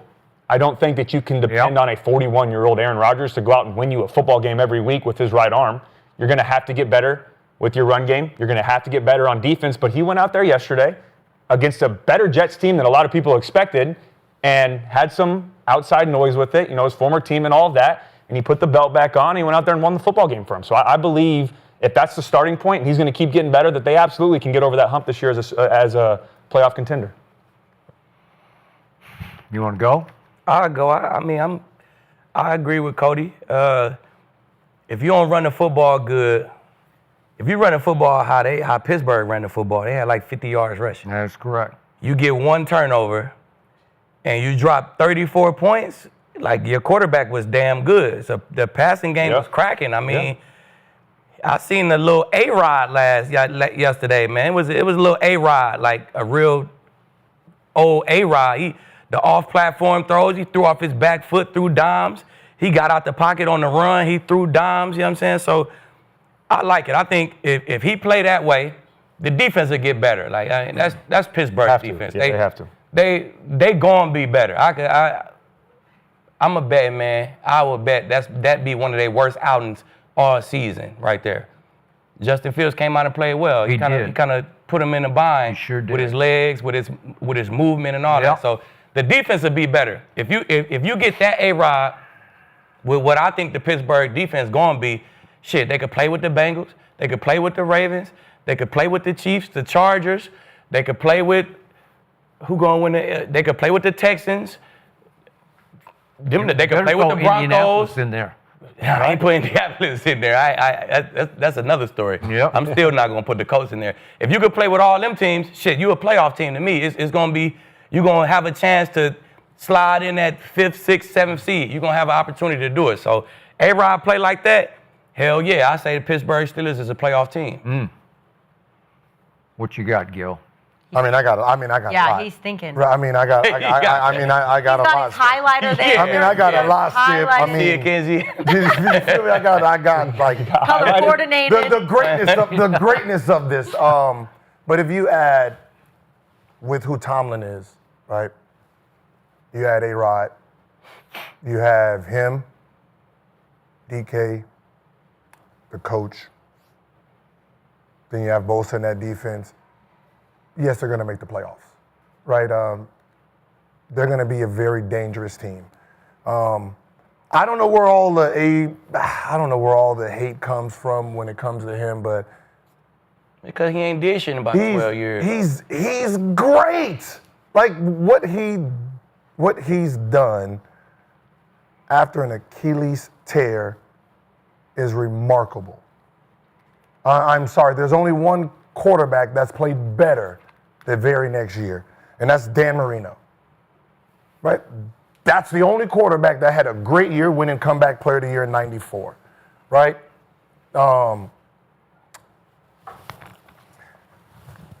2020 and 2021, Aaron won back-to-back MVPs, right? Mm-hmm. The 2022 season, 3,600 yards, 26 touchdowns, his quarterback rating 41. Packers passed the ball 573 times, ran it 471. 2023, missed the whole season. Came back 2.5 months early. That is damn near 7-9 months before anybody else. His first year back, in 2024, he threw 3,800 yards, 25 touchdowns. That's one less than 2022 before an injury. Fewer interceptions than 2022. 44 QB rating. That is 3% higher than 2022. Meaning he was more efficient, protected the ball better, his situational improved, meaning he didn't try any hero plays. So when you say that he's fell off, I don't see it. I don't see it. At the age of 41, because I seen you take that Brady was better. Brady's better than Aaron Rodgers? Yeah. Oh, you mean at 41? At 41, at 41. Shit, at 40, 39, 38. Well, hey, Wait. Every Hey, fucking you were year. cooking. Wait a minute, don't. What we talking about? Okay. Where you going? Well, 41 game opener, Brady, 2028 versus Houston, 26 for 39, 277 yards, 3 touchdowns, 1 interception. Passing rating, 102. What year was that? 2018. Shit, they probably won the chip that year. Did they not? No. Did they go? Rodgers. They probably lost the chip that year. Rodgers opening game, Jets last night, 22 of Wait, what year 30. was that? That was 2018? Mm-hmm. Oh, no, I was there 2019. Yeah, so 2025 versus the Jets, 22 out of 30, 244 yards, 4 touchdowns, 0 interceptions, pass rating 136. Rodgers had a better opening night than your great Brady, and one had an Achilles tear. You lose round 1. Your turn. My turn. Yesterday, Aaron Rodgers went Micah Parsons. Right place, Amazing. perfect time. He was exactly where he needed to be, where the universe said, let there be Aaron for one Sunday back at MetLife against the team that he now despises. After I watched a whole season of Hard Knocks in which the Jets proclaimed Aaron the GOAT, and remember that? They did. He's going to change life in New York, and now he hates everybody in the franchise, as we saw the clip, and I'm going to get even with every last one of them, starting with the head coach who told me to my face, I can't play anymore. He told him that, did Aaron Glenn, because I don't think Aaron can play anymore, because I don't think he's been able to play for 3 years, going all the way back to the last year at Green Bay. If you look at the numbers he put up, Green Bay said no to him after that year. They said, that's enough. You're more trouble than you're worth, because he's never been anything more than a blame-deflecting, finger-pointing diva who alienates everybody in the franchise, starting with all the wideouts. By the end of the year, he's going to show them up on the field until they finally just say, okay, screw you. We won't play for you. That's his history in Green Bay. And that last year in Green Bay, his QBR, that's my favorite quarterback stat, 0 to 100. He was a 41 for the year. That ranked 26th out of 31 qualified quarterbacks. So that's the last year in Green Bay. And remember what had happened the 2 previous years. They were the 1 seed because he can still play in the regular season. And he got them all the way to the championship game against Tom Brady at home. It was the first time he'd played a home NFC championship game. And Brady ran rings, as in Super Bowl rings, around him. Yep, he did. And then the next year, they're the 1 seed again. And in the divisional round at home in their first playoff game, Jimmy G goes in there and throws a party on the Packers and outplays Aaron Rodgers, and they lose in the first round in their first home game. And then the last year in Green Bay, they actually played Detroit before they were the Lions in a playoff for the playoff game. It was the last game of the regular season. It was a Sunday night game. And Aaron stunk in that game and got completely outplayed, and the Lions went on to the playoffs. And Green Bay said, that's enough of Aaron Rodgers. So he goes to the Jets, he is proclaimed the GOAT, and he tears his Achilles to Gill's point. And he misses that year, and then he comes back last year, and they get him Devontae, and he's got Garrett Wilson. So he's got 2, can we say top 10 receivers, right? I mean, maybe Devontae's a little on the downside, but that's not what we thought going into last year, because it looked like Aaron, that they went and got him what he needed. You know, now they're going to go places.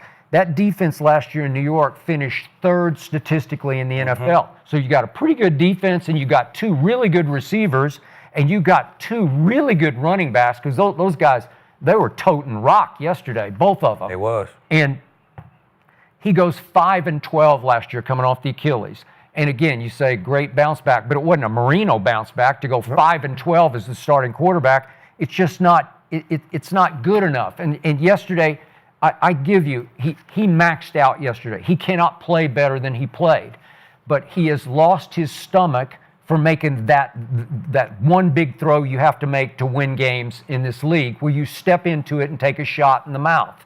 And you know how it goes. Yeah. At some point, he's 41, and Brady never lost his nerve in the pocket. Even at 45, he didn't lose his nerve. This guy, he just doesn't have the stomach left for playing pro football at the highest level. Is he still capable of throwing the football like he did? He's lost some arm strength. I didn't see the rockets. He used to throw dime rockets. I mean, just flat out. I don't know that there's. I think Marino was a better thrower of the football. That's probably before your time a little bit. No, I watched him. I watched him. Okay, but listen, when Aaron was right, and again to your point, remember he had one long ago, far away wild card road run to a Super Bowl. They went on the road all 3 times and won 3 road games because nobody expected much from them. And then they get Pittsburgh in the Super Bowl, and he was really good. My man Greg Jennings caught a post route that broke it open. A dot. It was a dot. But Polamalu's playing with a bad ham because I was close with Ryan Clark, and he said that we don't even know if he can play or not. And to speak on Ryan, he was kind of at the end of his line and was not the fleetest safety at that. That don't got nothing to do with Aaron Rodgers, though. Okay, but again, he played well, and they won that. Since then, he's 7-9 in the postseason. 7-9? The GOAT is 7-9 in the postseason. And some of those 7 wins were pretty lucky. One at Jerry World, where I don't know how they made 2 like intergalactic field goals, Mason crossbar. Yeah, I remember that last drive. Remember that? Yeah. Okay. Yeah. A 51 and a 55-yard field goal, and the 55 looked like he hooked it, and they're indoors, and somehow God's hand. You used to talk about God. God reached down and. Are you talking about the 2016 year? Yeah. Wasn't Dallas number 1 that year too in the playoffs? 13-3. And Rodgers came in and okay. Yeah, he did that. Keep going. Okay. Keep going. No, he haunted us every year. Yeah. But to me, I'm going to use LeBron's favorite word, washed, as in washed up, but just washed. I just think he's washed, and he can do it with his head and what's left of his arm, and he can always be pretty good. But 5-12 with that Jets team last year, that should just show you he ain't it. And again, I love Mike Tomlin. If I could play pro football, I'd want to play for him because he just fun. Every time I watch him in a pregame interview, I want to put on the pads and jump through the screen and play football for him. But in that division, and I think we're going to get to the Bengals today. That they had a rough time, but they did win. They won at Cleveland, and Lamar and company had a rough time. But I just still don't think they're better than the Bengals or the Ravens, and so I don't think they're going to make the playoffs. Hey, Skip. But Aaron Rodgers is washed. That's what you're saying. Hey, Skip, I was watching the game yesterday, enjoying it, and then I got like a ping on my phone. It was you. Yeah. You posted. Now the problem with this post was this. Like you had to be furious. Like there was no cool down time. The game ended at 1:12 p.m. Yeah, which game? Aaron's? Yeah. You posted at 1:12:05. Aaron Rodgers didn't even unbuckle his goddamn chin strap. He didn't unbuckle his chin strap, and you was already saying he was washed. I was like, the man is just jogging while he was jogging to the locker room, you ran to IG to say how bad he was. It made me re-watch. Like, wait a minute, am I watching? Like, I'm sorry, Skip, but I know you hate this man. I don't hate this man. Last night, I just tell the truth. Last night he did great. Like I don't know if you already pre-planned that he was gonna lose, but 4/10 of a second you already had a post of at least 9 minutes. So you had to be already talking about this while the 4th quarter was going on for you to post it. So did you watch it? Yes! Thank you. I won. That's what I was like. Right? I won. I was like, being like. Oh. The game ain't over yet. Like, Aaron Rodgers didn't even do this shit. Skip got you. I was like, I got you. Yeah, he got you. He lured you right in. Skip is great. Okay, it takes guts to take a stand, and I'm not going to back off my opinion of him because he's washed, and we'll see. Because there's going to be a game 2 and a game 3. Exactly. And God willing for us, a game 4, right? We're gonna check. Yeah, we're gonna check back in with Skip at the end of the season. Yeah. We got Micah, he said, and Aaron are the top of their game, and they're just gonna decline. So we'll follow up with you after that. Thank you. I'll be here. Yeah, still here. Okay, I want to move on to a quarterback that could be elite after this game. Let's see, but it was a little bit ago, but we didn't talk about it yet. Yep. Chiefs, Chargers. That game, when we all sat on this couch, you all said the Chiefs, right? Yeah. Anybody say the Chargers? No one. No. Oh, you did. Yeah, that's right? my 5-1. That's right. I wasn't here, The only game I lost was the Ravens. Yeah, well, Justin Herbert came out. I mean, over 300 yards, 3 touchdowns, sealing the game with a scramble. You guys got in a little fight about this. Let me go with Gil first. Yep. Is Justin Herbert an elite quarterback? Yes, like I was saying, when you're talking about a quarterback being 6'6" with a rocket arm that can really pass and make passes that a lot of quarterbacks can make, it just takes time. And I think he's found the perfect system. And this is like his welcome home party. I mean, it seemed like you're putting him against the Chiefs. It's like, are you ready for the big time? And he upset the world. Nobody thought they was going to win, and he did exactly what he was supposed to do. Whatever defense that Patrick Mahomes and the boys thought they had, he walked through it. Like he literally walked through their defense, and it was really just beautiful. I mean, he played an excellent game. He did he play an excellent game, or is he an excellent quarterback? He's an excellent quarterback. Yeah, like he's top tier. I was highly impressed. I watched every play of that game. Yes, I mean, sir. He Spags threw everything at him too. There were multiple times where as a quarterback, right, your antenna goes up, it's 3rd down. Okay, maybe cover 0 is coming. If it's an obvious passing situation, here comes the blitz. Spags is unorthodox. He goes off script. It'll be 2nd and 5 on the second series of the game, and you're going to get all out cover 0, which you're not ready for. And they caught him on that. On one of those, he took a huge shot, wasn't ready for it. But after that, he went back to the sideline with Greg Roman, and I think he kind of locked in and made that adjustment. I mean, he was taking care of everything that Spags was throwing at him. There was a cover 0 a couple plays later. On a 2nd down, double stick. Get it out to McConkey. Big play. We're picking it up. We're dialing it up. Then there's another one I was talking to Aqib about before the show, is he walked down, and this is when I knew, all right, Herbert's gone from here to here. This play was highly impressive. I'm sitting there watching the tape, and it's the touchdown to Keenan Allen on the corner route. He walks up, and everything on the defense tells you cover 0 is coming. Safeties are down low. Everyone's eyes on, locked on. Everyone looks like everyone's up tight to the line of scrimmage. 8 or 9 guys to the line of scrimmage. And I'm sitting there yelling at the TV, cover 0, get out of your play, check, check, check. And you can see Herbert look, does a double cadence, looks around, kind of nods, and snaps it. And sure enough, they bail out. They have a switch release out of a 2-stack formation, which is impossible for the DB and the safety to figure out who's going to take who.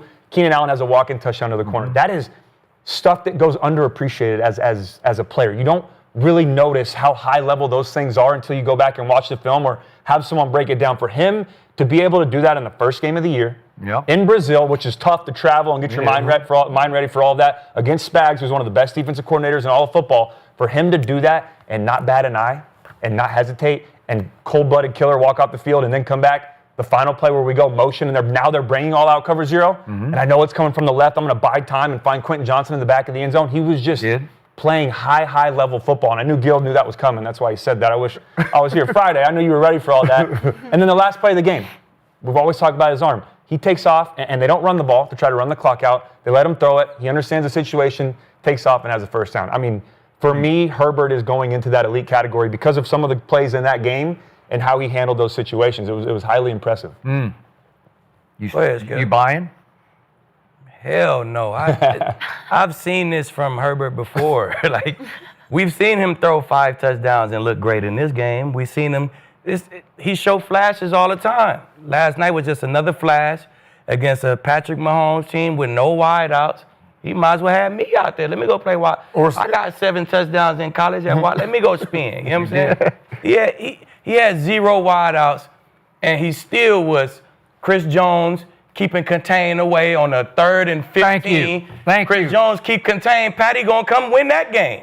You know what I'm saying? He gonna lose again to Patty. He was. He had a good game. I don't buy it. It's the same old Chargers, in my opinion. Keenan Allen came back. I mean, you know. I like Keenan. That's my guy. He came back. Welcome back home, goddammit. I fuck with Keenan, man. I'm not. He has to do this when it counts. This is opening night against the Chiefs with nobody. You want to see the Chiefs with Rasheed, with Xavier Worthy.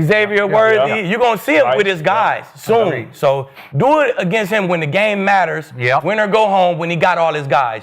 And then I will raise your level. I'm not going to raise your level in the Brazil game that everybody was crammed up in the hotel for. He got no wide outs.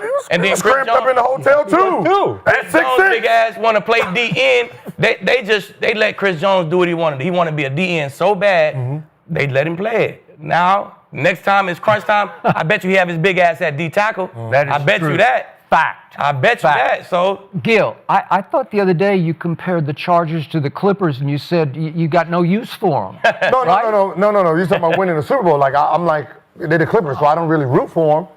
Like, I don't root for the Clippers as an organization. I just like the players. So I like all the Clipper players. Right. I don't like the organization. Okay. It's just a thing. Aqib nailed this one. You were right on just prototype, all the measurable, like you can't do better. I can't go in the lab and make a better quarterback than this. I was going to call him a kid, but this is year 6, so we got 5 years of this. A vet. Right? He's a vet. Okay. I mean, he is 6'6", what is he, 240 probably, and he can run a little bit. He's not Lamar, but he's got some wheels. Good enough. Yeah. Rocket. We got howitzer on. We got the whole package going. I think he's got like a 10-cent head. That's just me because I've seen too much already when push comes to shove in 2 big playoff games. First one was after the 22 season. Remember the game at Jacksonville? Mm-hmm. They're up 27-0 in the first half. It's like Green Bay at Dallas. It's 27-0 because Trevor Lawrence had thrown 4 picks in the first half and they lost a fumble. So they had 5 turnovers. They're up 27-0. And it's not all Justin's fault, but he can't get them home, and they lose it, 31-30. Okay. It was a complete and utter collapse, and now you're to leadership. You're to that winning quality, that winnability that you either have or you don't have. You just have to get that one home. Everybody has to do their job, as you say, Gil, but in the end, the quarterback has to make a couple plays, especially in the fourth quarter, where you just get home with that one because you got this.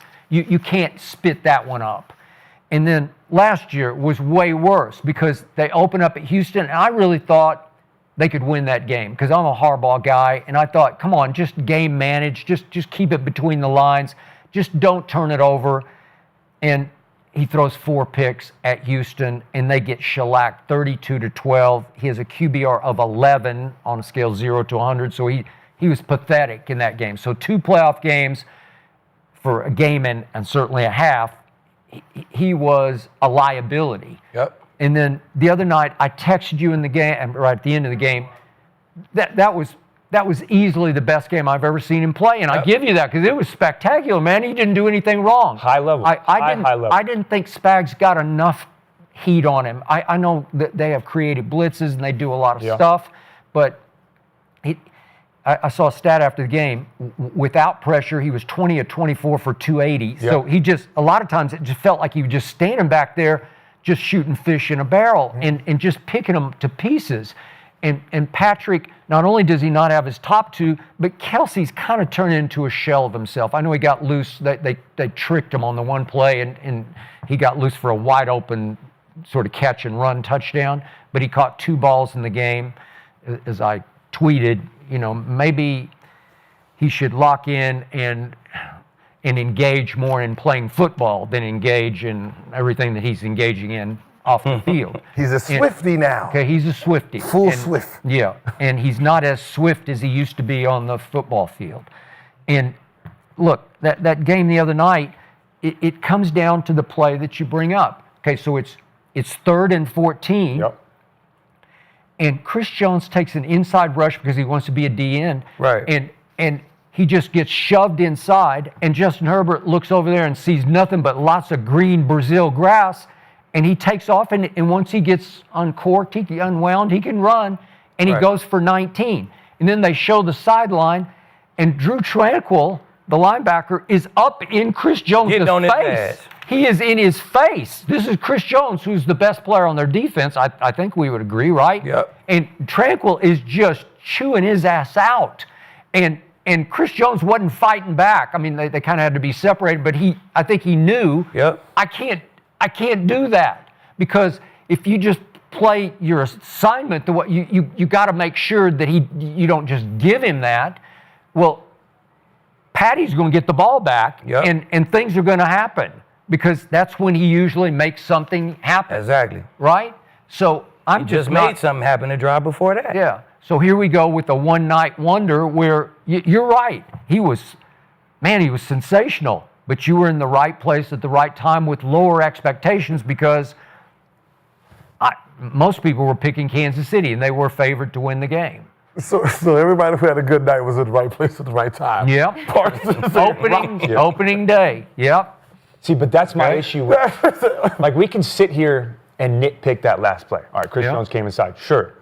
But Herbert still had to make the right decision. And who says if he doesn't step up in the pocket, he doesn't hit? I mean, how do you know he's not going to convert the first down? And he went 25 of 34 for 300 plus and 3 touchdowns to get them to that point in the first place. It's not like someone did all the work and then they threw Justin Herbert in there and said, all right, Chris Jones is going to collapse, go make a big play to put the game away. He didn't do that. He looked calm. He looked poised. He looked in command. Him and Greg Roman were cooking all game long. Yeah. We heard so much about Harbaugh. Run first, run first, run first. They came out and said, this is Justin Herbert's football team. We're going to throw the football. And I don't know what the hell he was dreaming about, but Harbaugh woke up a couple months ago and said, I got to get Herbert to the Hall of Fame. If he keeps playing like he did, and I'm not going to say he's going to be a Hall of Famer, but if he keeps playing like he did last night, I don't want to overreact, but that's what it's. Right, you could have said that. that. Week one. Sometimes you got to. You could have said that for 7 games last year, but 7 games the previous year. Like, if he keeps playing like this, he don't, Cody. This he Chargers don't hate is continue to play crazy. like this. But it's so easy to say, this is what he's done before, so he's going to do it again. Yep. That's all we can go by. I'm with the quarterback here. That's all. At the same time, you said last week, Aqib, we were talking about All right, so the coach going to the Super Bowl then? No. Daniel Jones going to win MVP, right?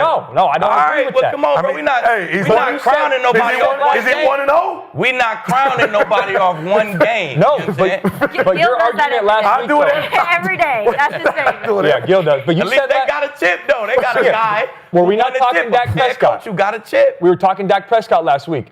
In year 9, and you said some guys just get there later on in their career. Yeah. And I also said he need a new coordinator to get him there, and he needed a whole bunch of stuff. But right now, I don't got no faith in the Cowboys in the playoffs, because all Dak do is what he do. I'm not saying the Ravens, I don't got no faith in y'all until y'all show me otherwise. The Chargers, I don't got no faith in him, because all y'all do is show me what y'all show me. Y'all gonna get to the show, and it's gonna be Burrow, it's gonna be Mahomes, it's going to be Josh Allen. I don't really got no faith in him, because he ain't did it. It's going to be Burrow, or it's going to be Patty in the chip. Until somebody show me otherwise. I hope it's Allen, because that's who I picked. And so you go by that. I don't believe shit till shit happens. I don't believe shit till shit happens. Which is fair, but I'm saying based off of week 1, I get it. It's overreaction time of the year. Yep. This team sucks. This guy's great. This guy's awesome. He's going to turn the page. He's going to change his career. Based off of that, I'm not just saying that because I'm on the high of the game. When I went back and watched the film, that is high-level shit, man. When he's up there, that's stuff that before that he would check out of because he thinks it's cover 0, and then he'd have to burn a play, and it's not a touchdown to Keenan Allen. There was times like he did early in the game. 2nd and 5. I didn't know cover 0's coming. I take a rib shot later in the game to win. I'm not checking out of that. But we go motion. I see man coming across. That's next-level stuff. But that's his damn 7th game playing Spags. You should know it by now, right, man. You play him twice a year. You run the same shit. It's Spags. He been running the same shit for decades. He has. You should know that. You should know the looks by now. Oh, I just seen that look on tape. You not coming. Okay, so you're too damn. You're telling me if he does it outside of the conference, then you're going to say, all right, cool, I'm with him. Or if he's outside of his division. Do it in a big game, bro. What's a big Do game? it when Spags switches shit up a little bit. In big games, Spags come with a little bit. He put a little.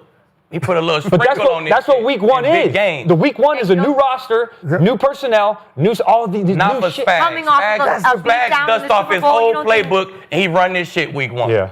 He run this shit week 1. But the problem is Herbert wasn't getting that taken care of before. Now he is. That tells me, again, I'm not sitting here crowning them. I still think the Bills, I do believe the big 4 of the quarterbacks in the AFC, those are the front runners.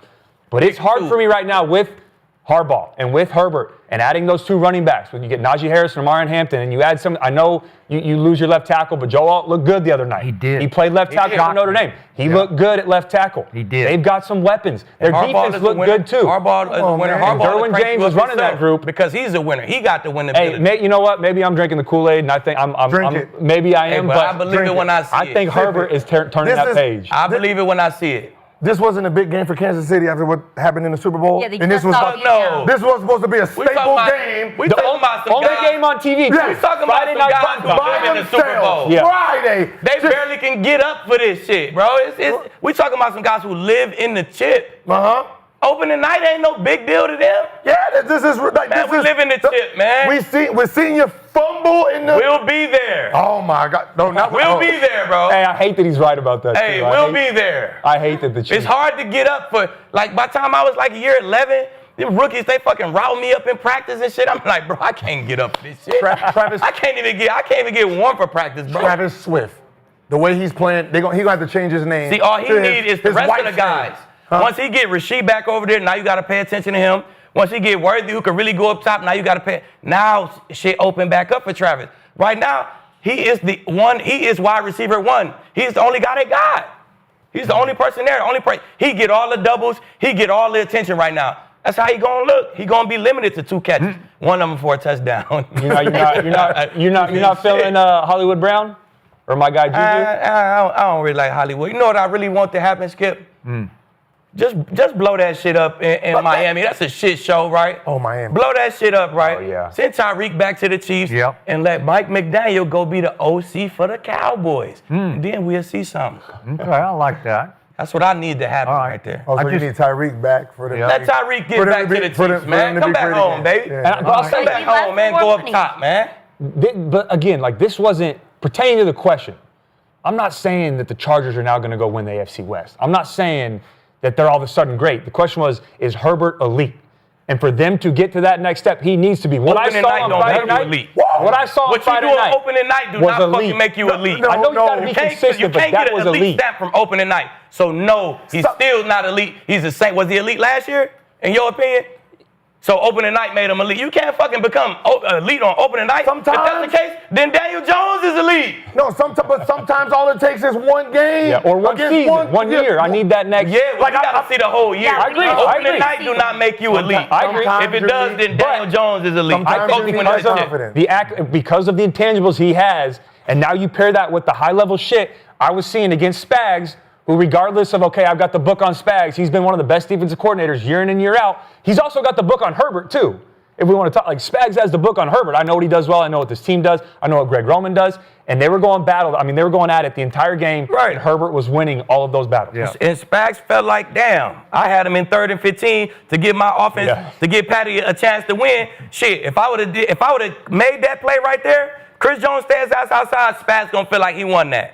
He would. I feel like I won that matchup. I gave Pat Mahomes the ball at the end of the game with a chance to win. If I'm a D coordinator, I feel like I did my job. Yep. Patty was by himself. I guess we'll never know. He's like Jokic last year. Yeah, that's. Can we talk about the elite quarterbacks now? I just said Patty. We just said Patty. Yeah. Patty. We were fighting about this. He did. I mean, he was doing. Can we go to the elite receivers? Hey, in my defense, you guys fought with me on my opinion. I don't have Herbert in the top 5, but I do think he's creeping in. Top 8. You have him top 8? No, I have no. He's right at that 6-7 spot. He's gonna be. That's all that matters. I think it's only one. If the season stops right now, where is he? Right now? Yes, off of week 1. Off of week 1. Off of week 1. If the season is right now, he gets to say you're gonna give me top 3, top 4. This gonna get clipped. It's gonna get clipped, and he's he not. Gets a couple days to be. He gets a couple days to celebrate. If we went off week 1, then Joe Burrow would be the worst quarterback in the league. He looked like just played off week 1. He was playing the Browns. Like the Browns. We sitting here talking about the Browns. I know, but the rivalry he played the Browns. It's a rivalry against the Browns. I wasn't even expecting that to dominate. It was. They always play them good. Yeah, they do. The Browns. 24-3. They beat them 2 years ago. Man, they always play the Bengals good. And the Bengals haven't won in a season opener since 2021. No, They've never been good in the season opener. The Browns are a rivalry. That's why the NFL gave them the Browns. Get you a win. And they struggle with that. They did struggle, but we are going to get to that tomorrow. We don't have a ton of time today, and I know you guys are going to have a lot to say, the Bengals versus the Browns. But tonight, we have J.J. McCarthy's making his debut. I'm super excited to watch. Obviously, a lot of talk around him. We've got the Bears, the Vikings. It's going to be great. So subscribe. Make sure you guys are watching every Monday, Tuesday, Thursday. So much to talk about. Thank you guys so much for watching The Arena Gridiron. Wait, we got to watch that game tonight?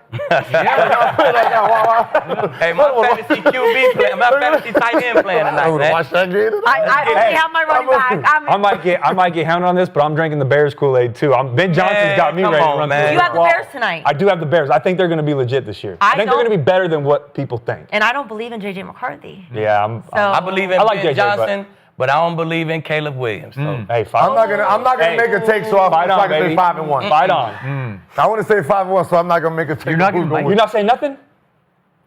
No. You're the guru right now. Yeah, you don't want to ruin on, your man. streak. All right, come on, Jill. let's go. You're the football guy. Who you going with? You are.